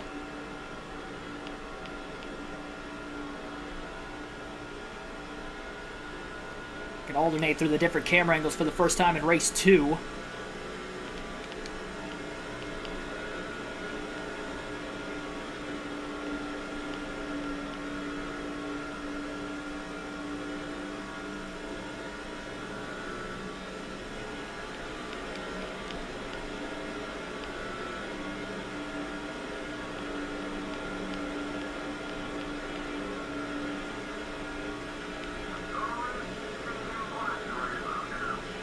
Good lap going for Craven so far, closing in on a lot of trucks that are 2x2 in front of him. Gonna get to the inside of the 116. Completes the pass up off turn 2. On Hornaday, looking to make some gains. Chad Chafin in the 30 truck in traffic. Down on the bottom lane, also in front of the 99 of Craven.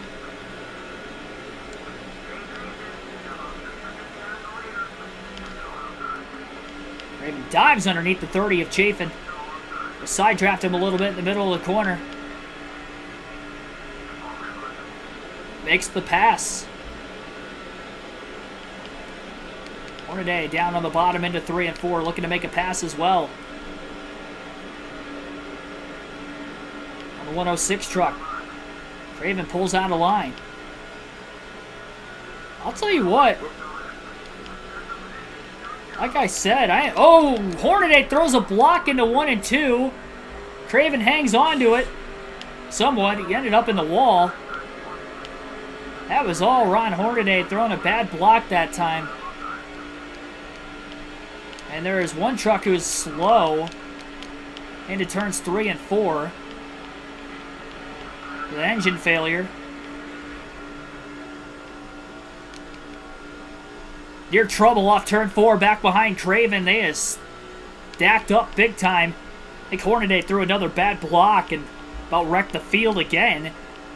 We continue to stay green. No pressure behind Craven anymore as he's 4.1 seconds off the lead from Chase Montgomery in the 18 truck. Bill Lester, it looked like it could have been him. If it wasn't him, it was probably a fantasy driver, because the only other driver in a white truck that's a non-fantasy driver would be me in this 99. 90 laps to go. That stinks. Lester's in the top 5 in points. Have a good start to the season.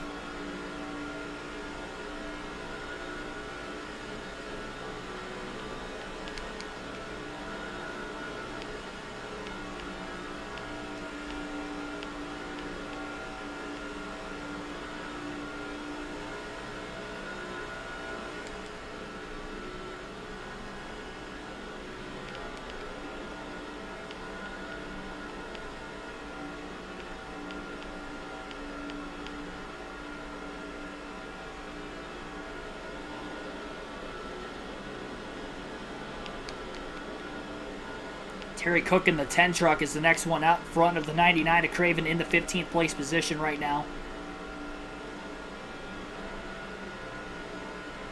Craven's got some good speed going for him still.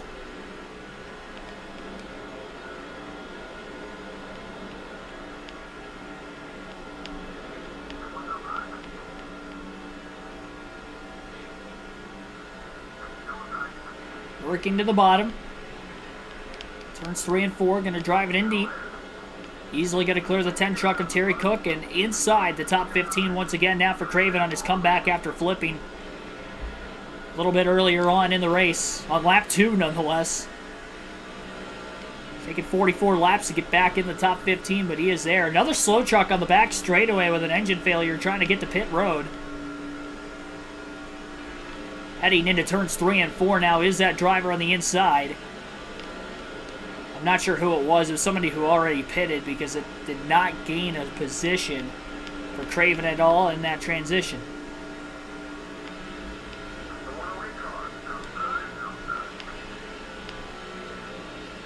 Craven under the 108. Got blocked big time into the corner. Luckily, that was a clean block, though. No contact made. Craven looking back low again. This time the 108 is not going to be able to throw a block. And in fact, the pass will be made by Ricky Craven in the middle of the corner. Craven to the inside, trying to get around another truck.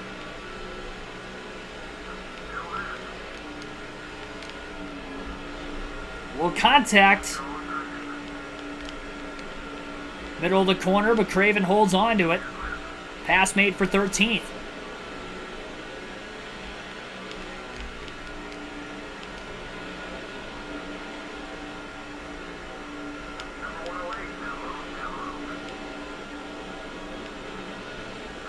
Craven with a block. Through the quad oval. And now trying to make a pass for 12th. Slides up and clear. How about Ricky Craven? What a drive in this 99 truck to get back into the top dozen. Might have been John Hamilton again. Could you imagine? Another truck pitting off turn 4 at random.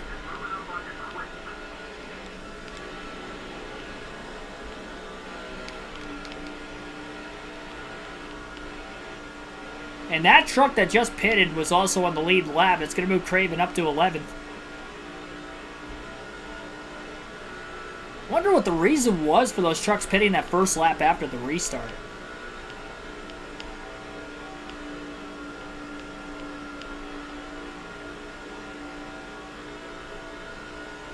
Still curious as to exactly what that was and the reasoning behind their stops.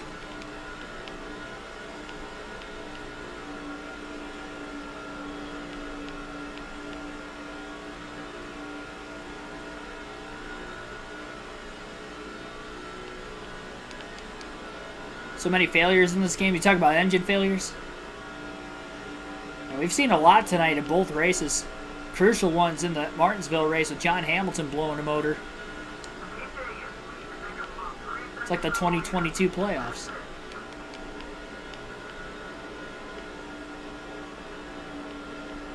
At lap 50.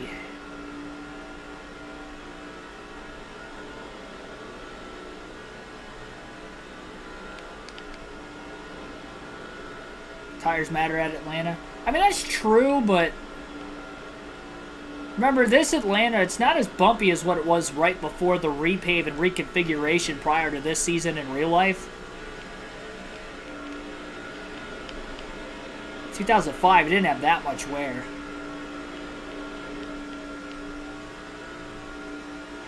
Still had a decent amount of grip and a lot of speed. Aggressive banking still led to somewhat multi-groove racing. Although it is mainly a fight for the bottom tonight.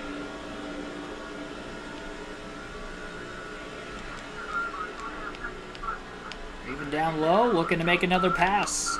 He has a lot of room with that truck on the outside, giving him plenty of room, not really pinching him off in the middle of the corner. And Ricky Craven has rallied this truck to the top 10. It looked like Kluver got the wall up off turn 2. Just up ahead. He runs in the 8th place position. He was 7th. Lost a spot, though, after losing a lot of momentum. And we'll go to that 50 truck of Todd Kluver with that first field pass of the race.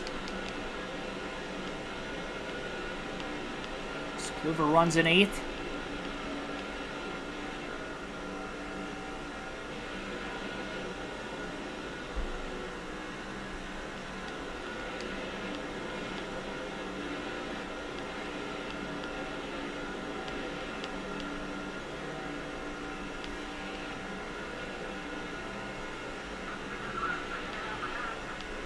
Getting blocked off. He had to run. Oh, contact right in front of the 50.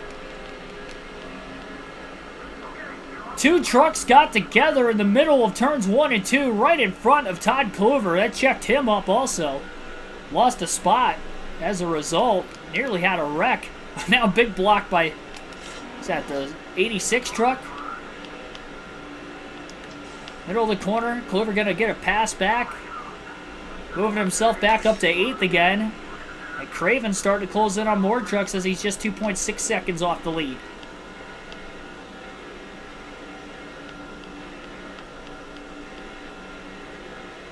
After Todd Gilliland wins the Roval, he did have a good run at Indy. He's had good runs on road courses this year too at Front Row. Michael McDowell will probably be a player. He's had great runs this season. Joey Hand's had good runs on road course this year, too. Don't count him out of a potential top 10. We're making a pass on that 86 truck.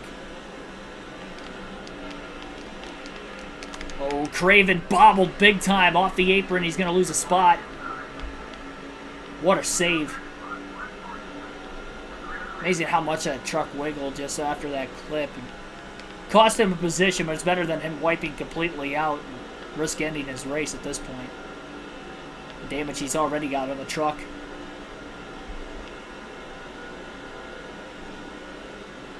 Either flip into the fence or blow over. If you're talking about real life, I'd rather blow over because I feel like the odds of me, as long as I don't get hit. Oh, and then get, man. I would say blow over just for the safety of the fans' perspective, because you put the fans in play if you go up into the fence. If you're talking like a real life situation for myself, I'd rather be in the car for that than being in the fence. Puts more people at danger in the fence versus in my car in the middle of the track. Battle going on in front of Craven, back in the top 10, looking for a pass now to move up to 9th. Great run on the backstretch, and he's going to clear that truck. Oh, contact up ahead again. Heading into the corner. Another couple trucks right in front of Todd Kluver. Getting together. Craven's got a truck underneath him again. Throw a block at about the start-finish line as he holds on to his position. Now he's underneath the 86 truck. A little contact going into the corner. Craven holds on, and he's up to 8th. Side by side behind him now. The runs that Todd Kluver, Ricky Craven have had in recent races, amazing. I mean, Kluver's had, obviously finished second at Martinsville earlier, but a couple top 10s as well. Craven went a little bit too far wide off turn 4. Still had a decent run on the front stretch to hang on to 8th.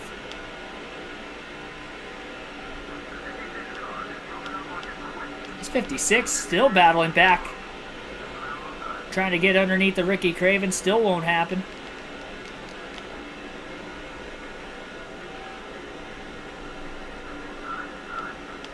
Craven washing up the track in the dirty air with them going side by side in front of him. Todd Kluver looking to make another pass for position. Big block by the 50 truck and a crossover down to the bottom. Oh man, they got bottlenecked though. Craven got into the left rear corner panel. The 64 truck gets around him for 7th. That 64 led a lot of laps at the beginning of the race before losing the lead to Bobby Hamilton, who then lost the lead to Chase Montgomery. Kluver going up the track a little wide, leaving the bottom open for Craven off turn 4.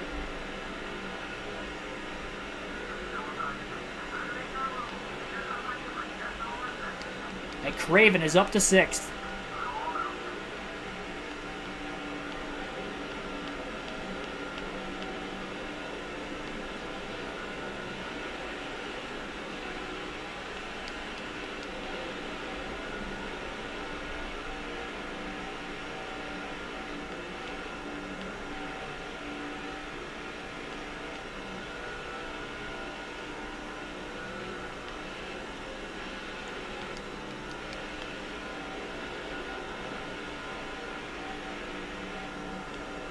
I wonder what the 3 cautions in this race, too, also kind of playing that effective. I mean, we figured it was likely going to be a one-stop race anyway, but for these guys to potentially go that 105 laps. Well, I guess Craven's going to have to go 106 green flag laps, so that's the problem. Everybody else, though, that pitted 1 lap after the restart, only going 1 lap less than Craven. Not forgotten, Bobby Hamilton is a rival for Martinsville as well, so have to look out for him in 2nd. So he will definitely not be an easy pass. Craven on the bottom in 3 and 4. Goes up the track, got a little tight. Contact was made, but Craven is still up to 5th, and that contact pretty much led that 82 truck into the wall off turn 4. Craven is in the top 5 for the first time since flipping on lap 2. A good battle between the 133 truck of Marvin Sheth and one of the fantasy trucks right in front of him. Halfway on fuel, lap 65 right now for Craven. I don't think he can make it to the end. These guys are getting racy. We are halfway home at the line, so definitely not going to make it on fuel to the end of the race if you're Ricky Craven. So it's a one-stopper. Pretty much everybody. Those guys that pitted already during this run can make it or not.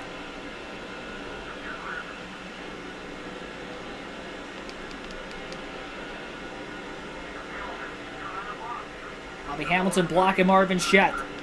Craven up the hill just a little bit himself. Truck looking underneath him. Craven with a run, gets to the inside of Shett into 1 and 2.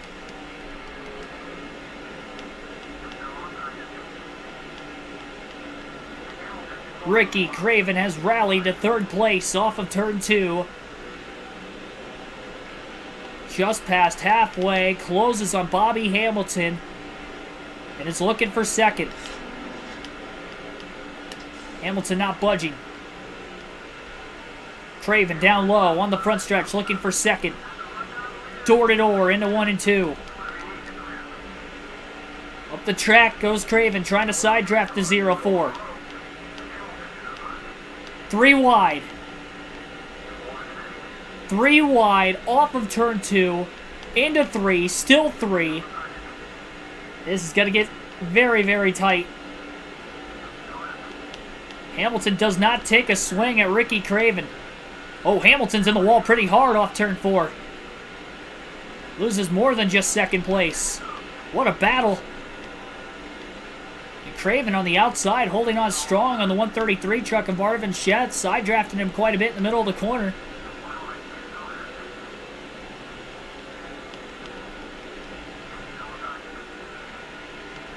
It's going to be impressive if Craven's going to actually be able to complete this pass on the outside.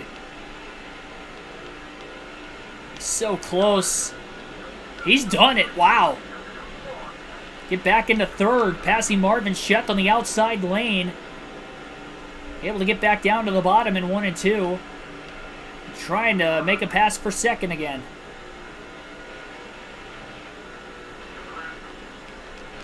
Can't get down low quick enough in 3 and 4. Montgomery might be a rival of Ricky Craven's as well, up towards the front of the field. Craven down low, looking for 2nd again. Flatlining it into 1 and 2. Hooks up, middle of the corner. Craven, clear. Montgomery DNF in that wreck at Martinsville in the first race. He remembers Ricky Craven got into him, unfortunately. It was an accident from Craven. I understand if Montgomery tries to pay him back here. That's more understanding than that 131 car earlier. I don't know what he was doing. Or the 121. Craven has not led yet. He flipped on lap 2 after qualifying 3rd.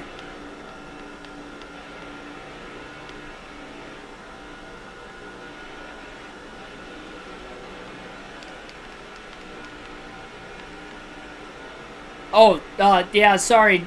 I meant to actually completely wipe away the points.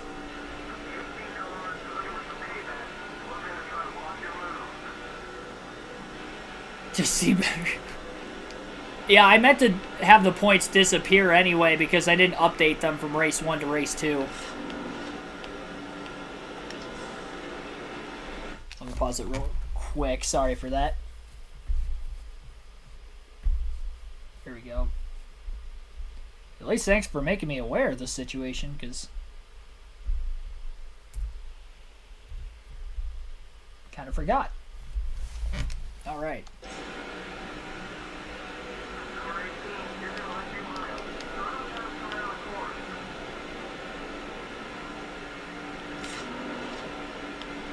Yeah, he's not budging.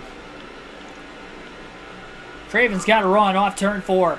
He's down low underneath Chase Montgomery. Montgomery slams the door on him. Almost wrecked him. Craven holds on to the race truck. What a save. Look at all the positions he's going to lose, though.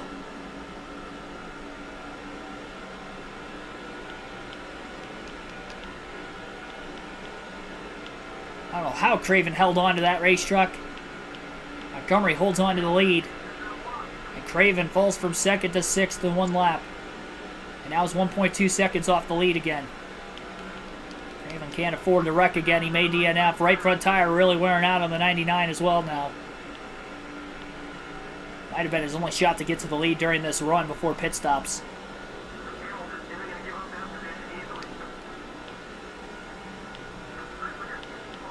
The right side tire's in the yellow on the tire wear indicator now, so the tire's definitely slipping up on the 99. Down to just 50 laps, 55 laps to go at the line. It is a hard charge for 2nd place still. Craven drove away for it, but now he's going to have to get back to it. And they've obviously closed in on Chase Montgomery as well. Montgomery's contact with the 99 of Craven.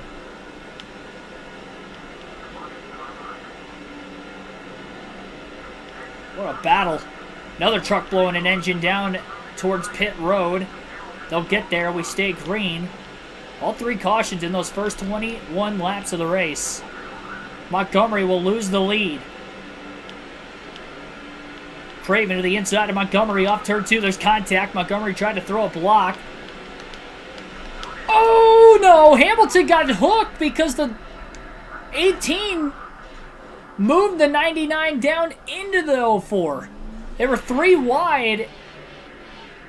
And Montgomery sideswiped. Wow, another wild ride there for Hamilton. Took a couple hits, too. Caution's out for the 4th time, but yeah, Chase Montgomery in the 18 truck, he pushed the 99 into the 04, and they were 3 wide. That turned the 04 right around. Caution flag is out. Everybody's going to be able to make it on fuel and tires to the end here. And we're going to be seeing pit stops. The 2nd and final time for Craven as well. That's going to be interesting to see if he's still going to have the speed on equal tires. He did have slightly fresher tires prior to that contact.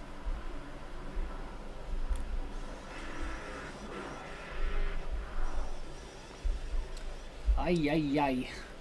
That was all Chase Montgomery, yeah, for sure.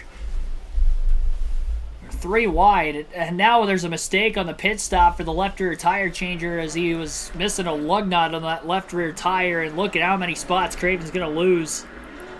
Falling from 4th, definitely outside the top 5 after that mistake on pit road. And we'll be heading to a restart. Green flag going to be back in the air. 8th place on the restart for Ricky Craven, and the 108 truck wins the race off pit road and will restart in the lead. Following our 4th yellow of the race, 50 laps left at Atlanta. And yes, the fuel window is now concluded. Everybody can make it on gas to the end. Nobody a lap down to the restart. Everybody that pitted prior to the caution looked like they took the wave around.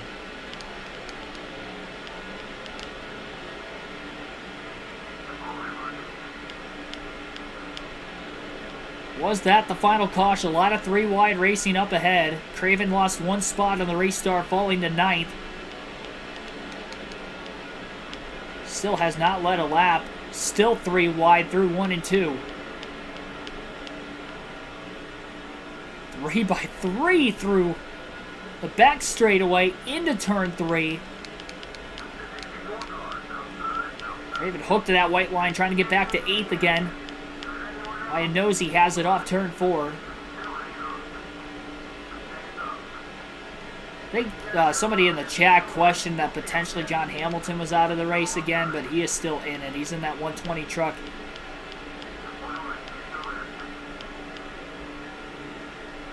I honestly don't remember. After that long break, I forgot a lot of the stuff that has happened outside of my finishes just because I keep track.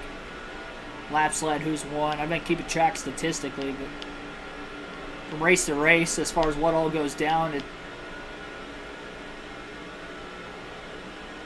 I honestly have no clue. John Hamilton bobbled quite a bit. There's a lot of lap trucks up here, though. Some of them still in front of the leaders. Some behind the race leader yet.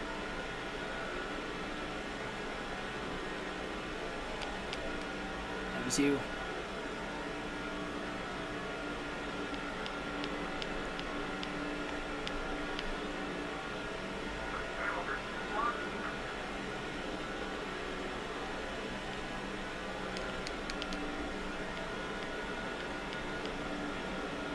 Craven's still got at least top 10 speed in this race truck, though, on equal tires. Despite flipping earlier on in the race.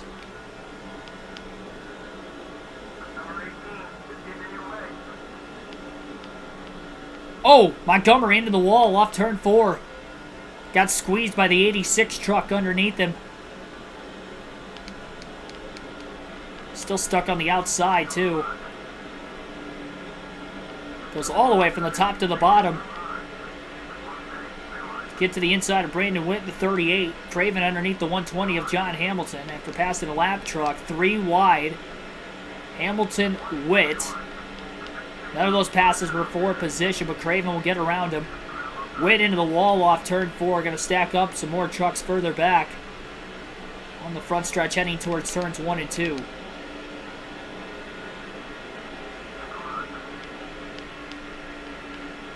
Torrey is a lap down. He's third at points coming in. Ricky Craven not wasting any time with Chase Montgomery right now.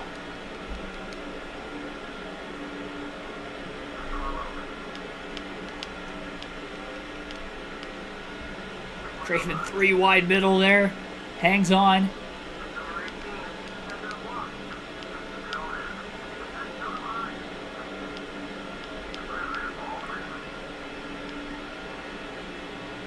A lot of trucks dancing around on the backstretch. Montgomery with a big block on the 99 of Craven. Craven up only 1 spot as a net since the restart. Craven trying to fight his way on the inside of Montgomery, but some dangerous blocks by Montgomery's sake on that 99. Montgomery to 5th. Craven to 6th.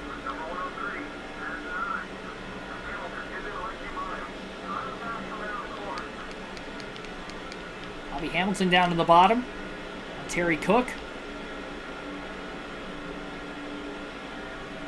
Craven looking low on the front stretch. Trying to get underneath Chase Montgomery. Craven knocked him up out of the way. And Craven's going to get away from Chase Montgomery. He moved him up into turns 1 and 2. Clears him for 5th. Down the back straightaway. It really needs to pull away from him because he might try to get him back.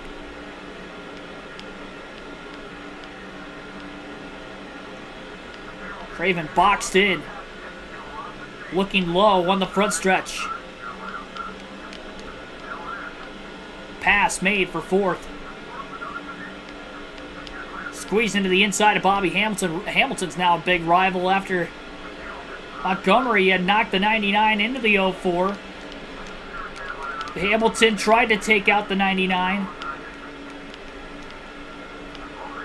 Craven holds on. Hamilton might have gotten into the wall. Montgomery to the back bumper of the 99 of Craven again as Craven holds on to 3rd.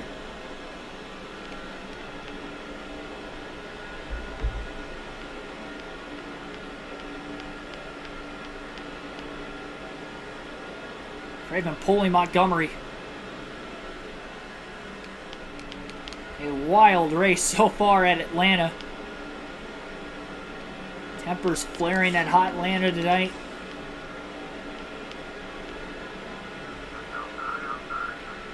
Craven with a run on the front stretch, looking for some more passes. Almost 3 wide for 2nd into the corner. Craven's going to come out with that 2nd place position. Terry Cook is the leader, by the way. A truck way up ahead is a lap truck. Craven has not led yet in this race. We're going to take our 2nd and final field pass this time by at the start-finish line. We'll see where Ty Clover's at. And currently he is in 14th. He is still on the lead lap.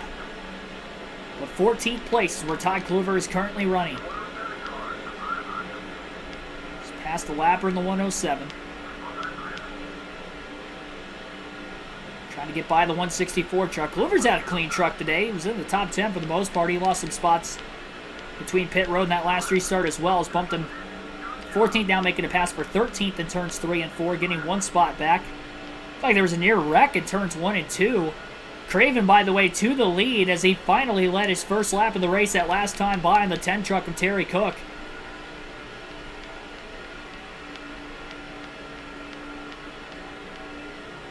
Go back to Craven next lap. Ricky Craven leads, and he is pulling away pretty quickly, it appears, on the 10 of Terry Cook.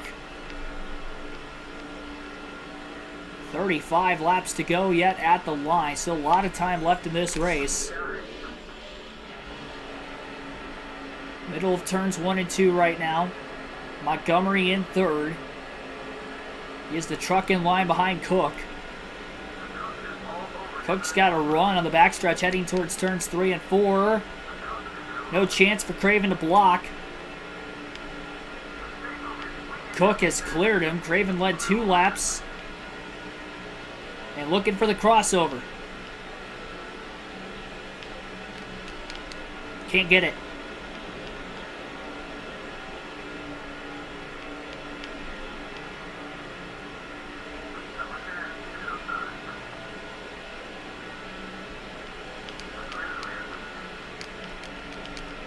On the apron, got a little loose up the track.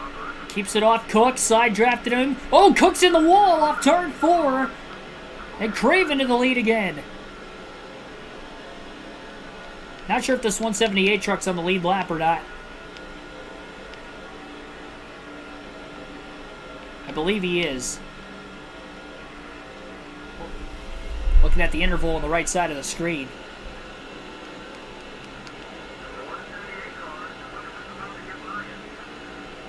I was going to have a trivia question for the second race, but not anymore, just because it's really late.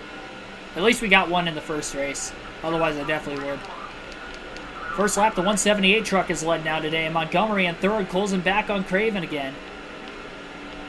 Craven trying to get back by the 178 off turn 2. Going to be potentially side-by-side into turns 3 and 4. Craven is there. Nope, not quite. Slipped up the track just a little too much. Oh, Craven into the wall off turn 4. 31 laps to go. Cook to the inside of Montgomery for third. Little 4 to 5 truck battle for the win at Atlanta right now. 4 cautions in this race, just like we had in the first race at Martinsville.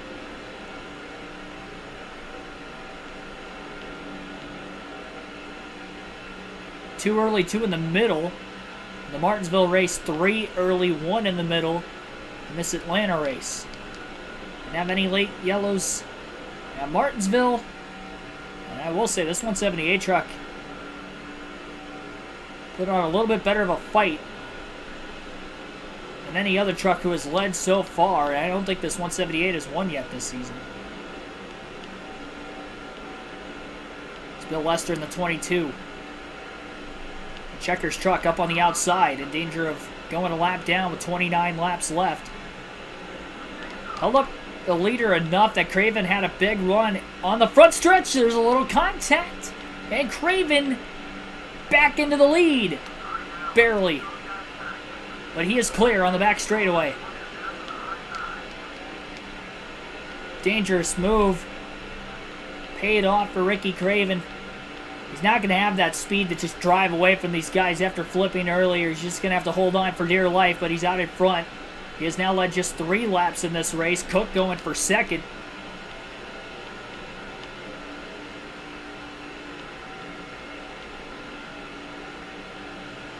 Craven's just got to hope he doesn't get extremely aero loose. Cook trying to go to the outside. May cost him a spot.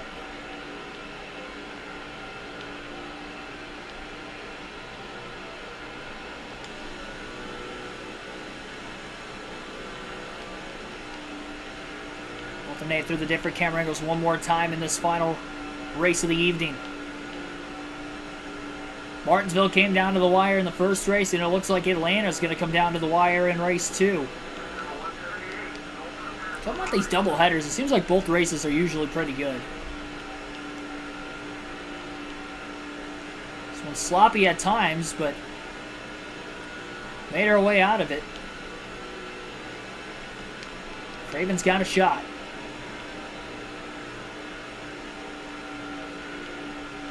Chase Montgomery back to 4th.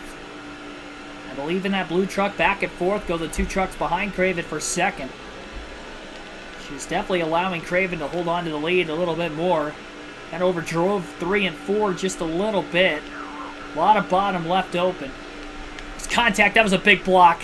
Big block by Ricky Craven. And he just about wrecked himself as he holds on to the lead again. Now Terry Cook looking to the inside. Montgomery closing in. Craven trying to side draft the 10 truck down on the bottom. Cook to the lead. Montgomery all over the back bumper of Ricky Craven. Craven going low off turn 4 on the inside of the 10 of Terry Cook. Heading towards turns 1 and 2. Cook up high. Craven on the bottom. Montgomery not going to be playing nice. He doesn't care if anybody else is in the way either. Proved that with Bobby Hamilton Sr. earlier in the race. Montgomery is down low. Oh my goodness. I think he is on the inside. Big block by Craven to hang on in front of Chase Montgomery. A risky one at that, but he held on to the truck. He saw the 99 bobble around quite a bit. That cost Montgomery momentum and allowed for the 10 truck to get underneath him.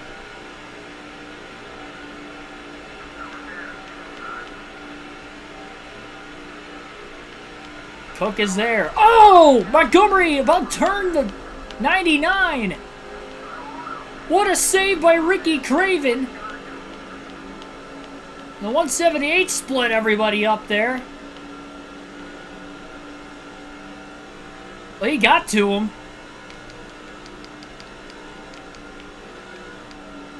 I was wondering if he was going to get to him or not. He got to him in the middle of the front stretch.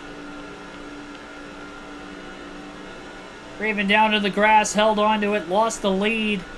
Back to 2nd with 21 laps to go, and the 178 truck back out in front again.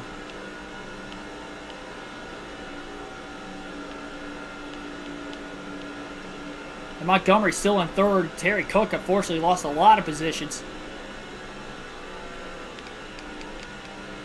Like probably 3 or 4 times I've almost got turned this race. I don't know how I'm holding on to it, but I'm holding on to it. 20 laps to go at the line. Craven needs to get around the 178. Just ran his fastest lap, by the way, 29.884. That last lap.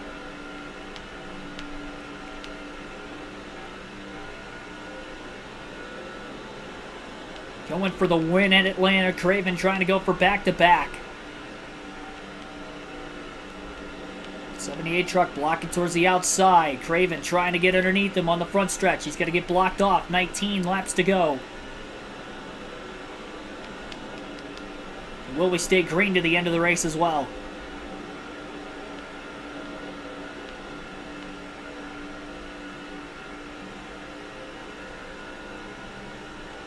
Craven to the outside. At least trying to arc the corner off maybe a little more.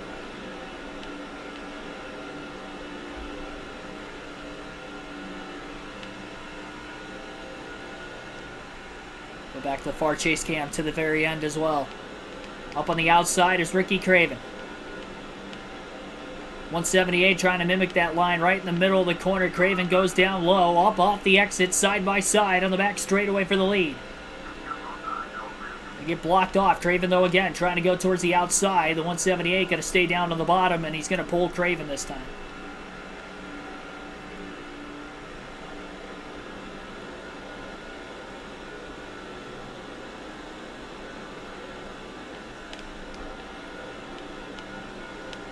Craven's just going to have to ride in that dirty air. Hopefully he can find a way to get back underneath.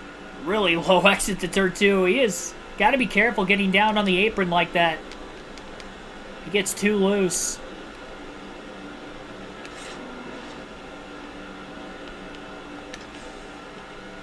Can't really force this 178 truck into a mistake right now either, though.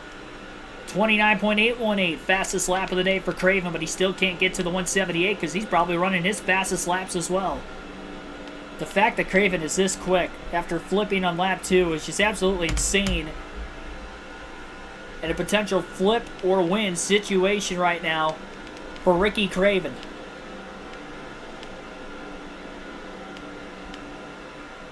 Montgomery's slipping back just a bit, but all it takes is a couple laps of side-by-side battling between the 99 and the 178. Craven just can't get underneath him. He keeps getting off of turn 4 well. He just can't get the straightaway speed he needs to make the pass for position. Off turn 2 as well. So close.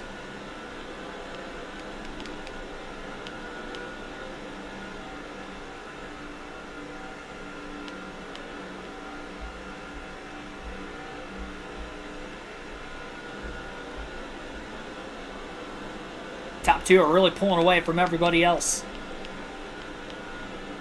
Definitely the fastest trucks in the field. Craven goes up the track a little bit in the dirty air. Barely lost any ground, but it doesn't take much at this juncture.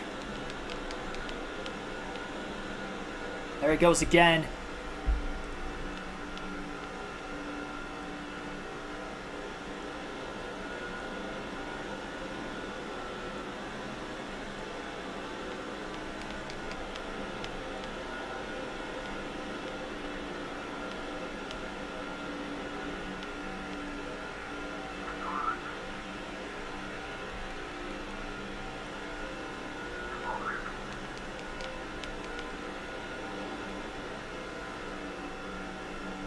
Gotta be frustrated to be this close, but after everything that's happened today, I think Craven will take a second place finish. He's going for the win, but you gotta be thinking points though too. He's gonna end up walking out of the race with the points lead for the first time this season, even if he ends up finishing P2.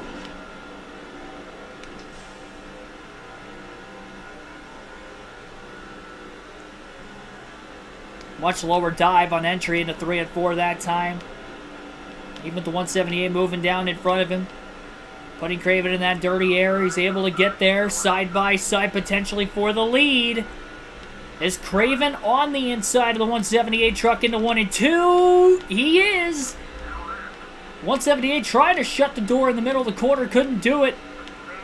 Slide job off turn 2, but not clear yet. Still side by side on the back straightaway for the lead. Craven trying desperately to clear, but he hasn't been able to yet. 178 might have scraped the wall off 4 on the outside, and Craven leads at the line. 10 to go.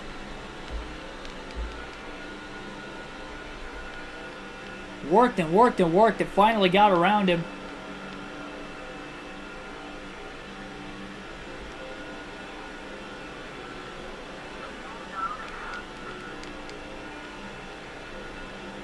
What would rookie mode be in this game? Probably really easy like most other games, I'd have to imagine. 9 to go. 78 truck looking to the outside. Not going to get Ricky Craven arrow loose, I'll tell you that much. Craven pulls him a bit through 1 and 2.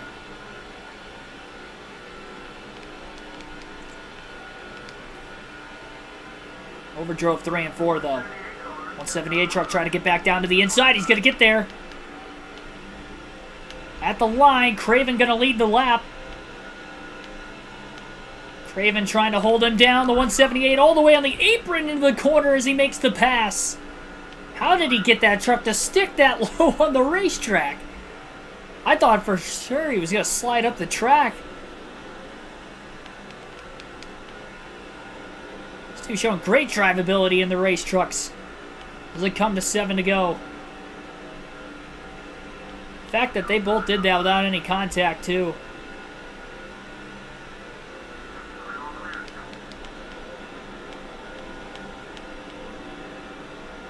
I'll give him that. That was a heck of a pass. PT Gaming, thanks for tuning in. This is on PS2.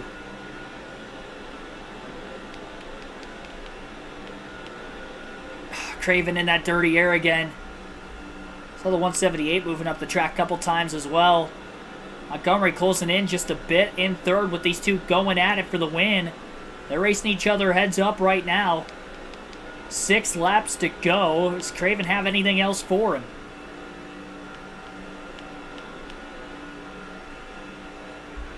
Nope, nope.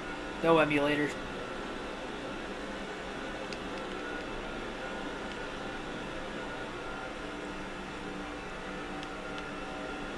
Five to go at the line.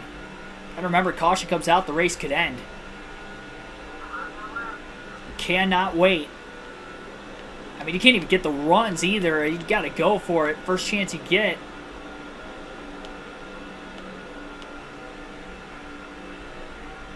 Craven, again, he gets off the X to the corners well. Just can't get the entry down. Oh, he got blocked big time by the 178. That 178 truck was not clear with the block that time. But it was enough to hold on to the lead. 4 to go. Both trucks able to keep control as well. Craven really close to the back bumper now. Off turn 2 with the look down low, but again, can't get there.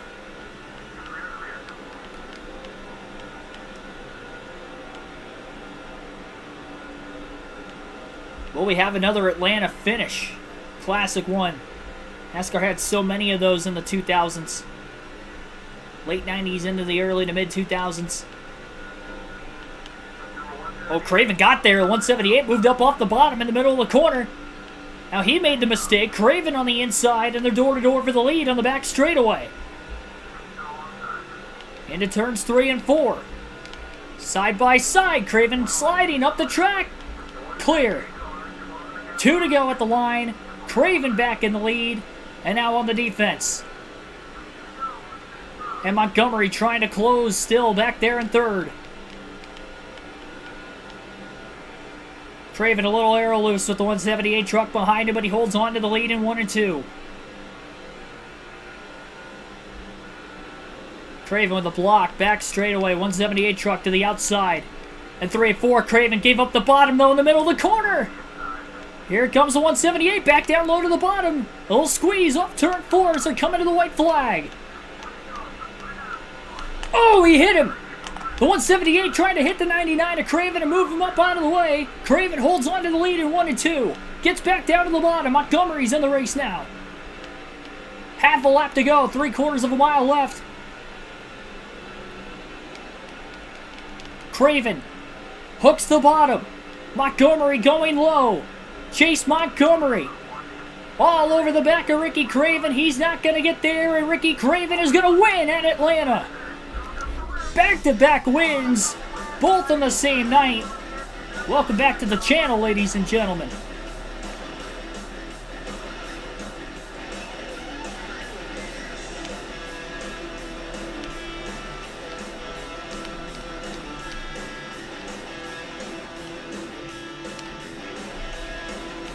Second burnout of the evening for Ricky Craven in the 99.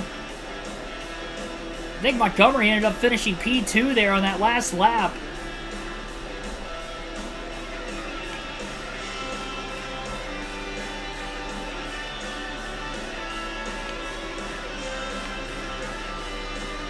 Two great finishes in both races tonight, coming down to the final laps. I'm surprised he hit me like that on the front stretch. I mean, we squeezed him, but he made the contact. And he ended up getting loose, and it eventually costed him second place. I thought Montgomery was going to try to turn me off turn 4, and I think he would have. He tried to turn me on the front stretch earlier, and on the back stretch a couple times. Luckily, he didn't get to me in time. One more lap, he might have gotten there. All right, a flippin' win for Ricky Craven. That might be a first ever on the channel that we flipped and won in the same race. Yeah, what a comeback indeed. I mean, it was a comeback in the sense that, you know, we got the win under those circumstances, flipping and coming back to win, but we were up in contention pretty much those final 50 laps or so. I mean, we got up there with plenty of time to spare. Led 16 laps off and on there towards the end, and Ricky Craven gonna get the win. after, again, flipping on lap 2. Chase Montgomery ends up second. A close second at that. Like 1/10 of a second was the margin of victory at the line. And a near photo finish. They were about side by side coming across the stripe. 4 cautions for 12 caution laps in both races today. 22 lead changes. 146.8 miles per hour is the average race speed. Yeah, hour 21 minute, 49 seconds in this race. Wow, what a race. Jackson ends up third. He was the driver in the 178 truck, led 28 laps there towards the end. He really was the toughest truck to pass when they got out in front, it seemed. And unfortunately, he just went a little wide in 1 and 2 with 2 to go, and Craven got underneath him and was able to clear him up off the exit of the corner. Spencer Claiborne ends up finishing in 4th, and then Parker rounds out the top 5. Chapman 6th, Ron Hornaday 7th, but will still lose the points lead to Craven with the win as he was only 3 points behind Hornaday. Bobby Hamilton led 5 laps, finishes 8th. Marvin Shep 9th. Todd Clover with another top 10. I think that's 4 in a row for him. 5 in a row for Ricky Craven now, and in fact 5 top 3s in a row for Craven, and 3 wins in the last 4 races as well for the 99. I was holding my breath on the last lap there. That was a battle. I'm surprised I held on to the truck as many times as other trucks were making contact with me today, but we held on every time and still was able to win as a result. Yeah, Clover with the top 10 though also. Eubanks led 28 laps. I don't know who led the most. I think Montgomery led the most with 43. Yep, 43 laps led. Chase Montgomery almost got the max points day, despite starting 13th.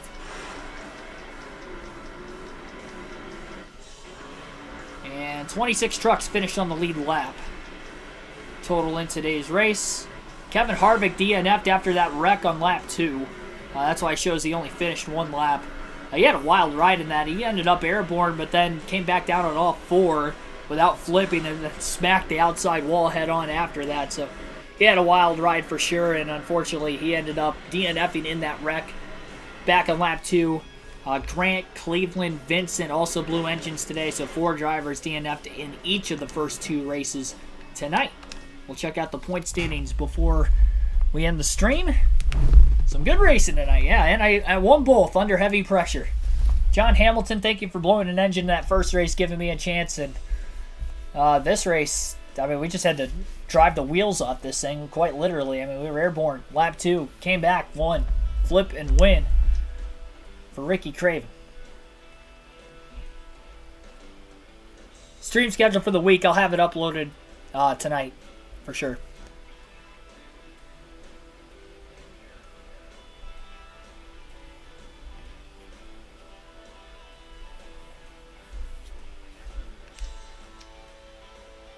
$36-point lead for Craven, his first points lead of the season after the 7th race of 25 in this season-long points format on this custom schedule season.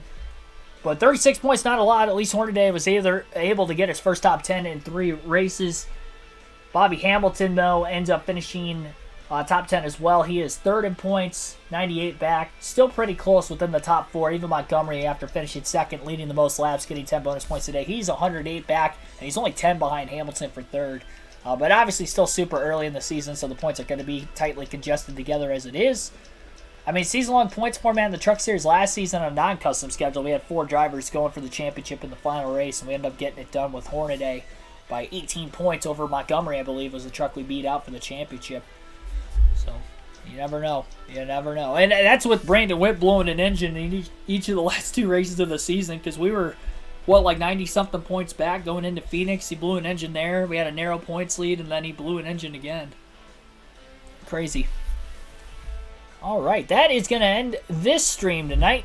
Hit that like button if you haven't done so already. And again, subscribe for more daily NASCAR content. I will see you guys tomorrow on the channel. We'll go Busch Series racing at Phoenix. Just 1 race tomorrow night. That will start at 7 p.m. Eastern Standard Time.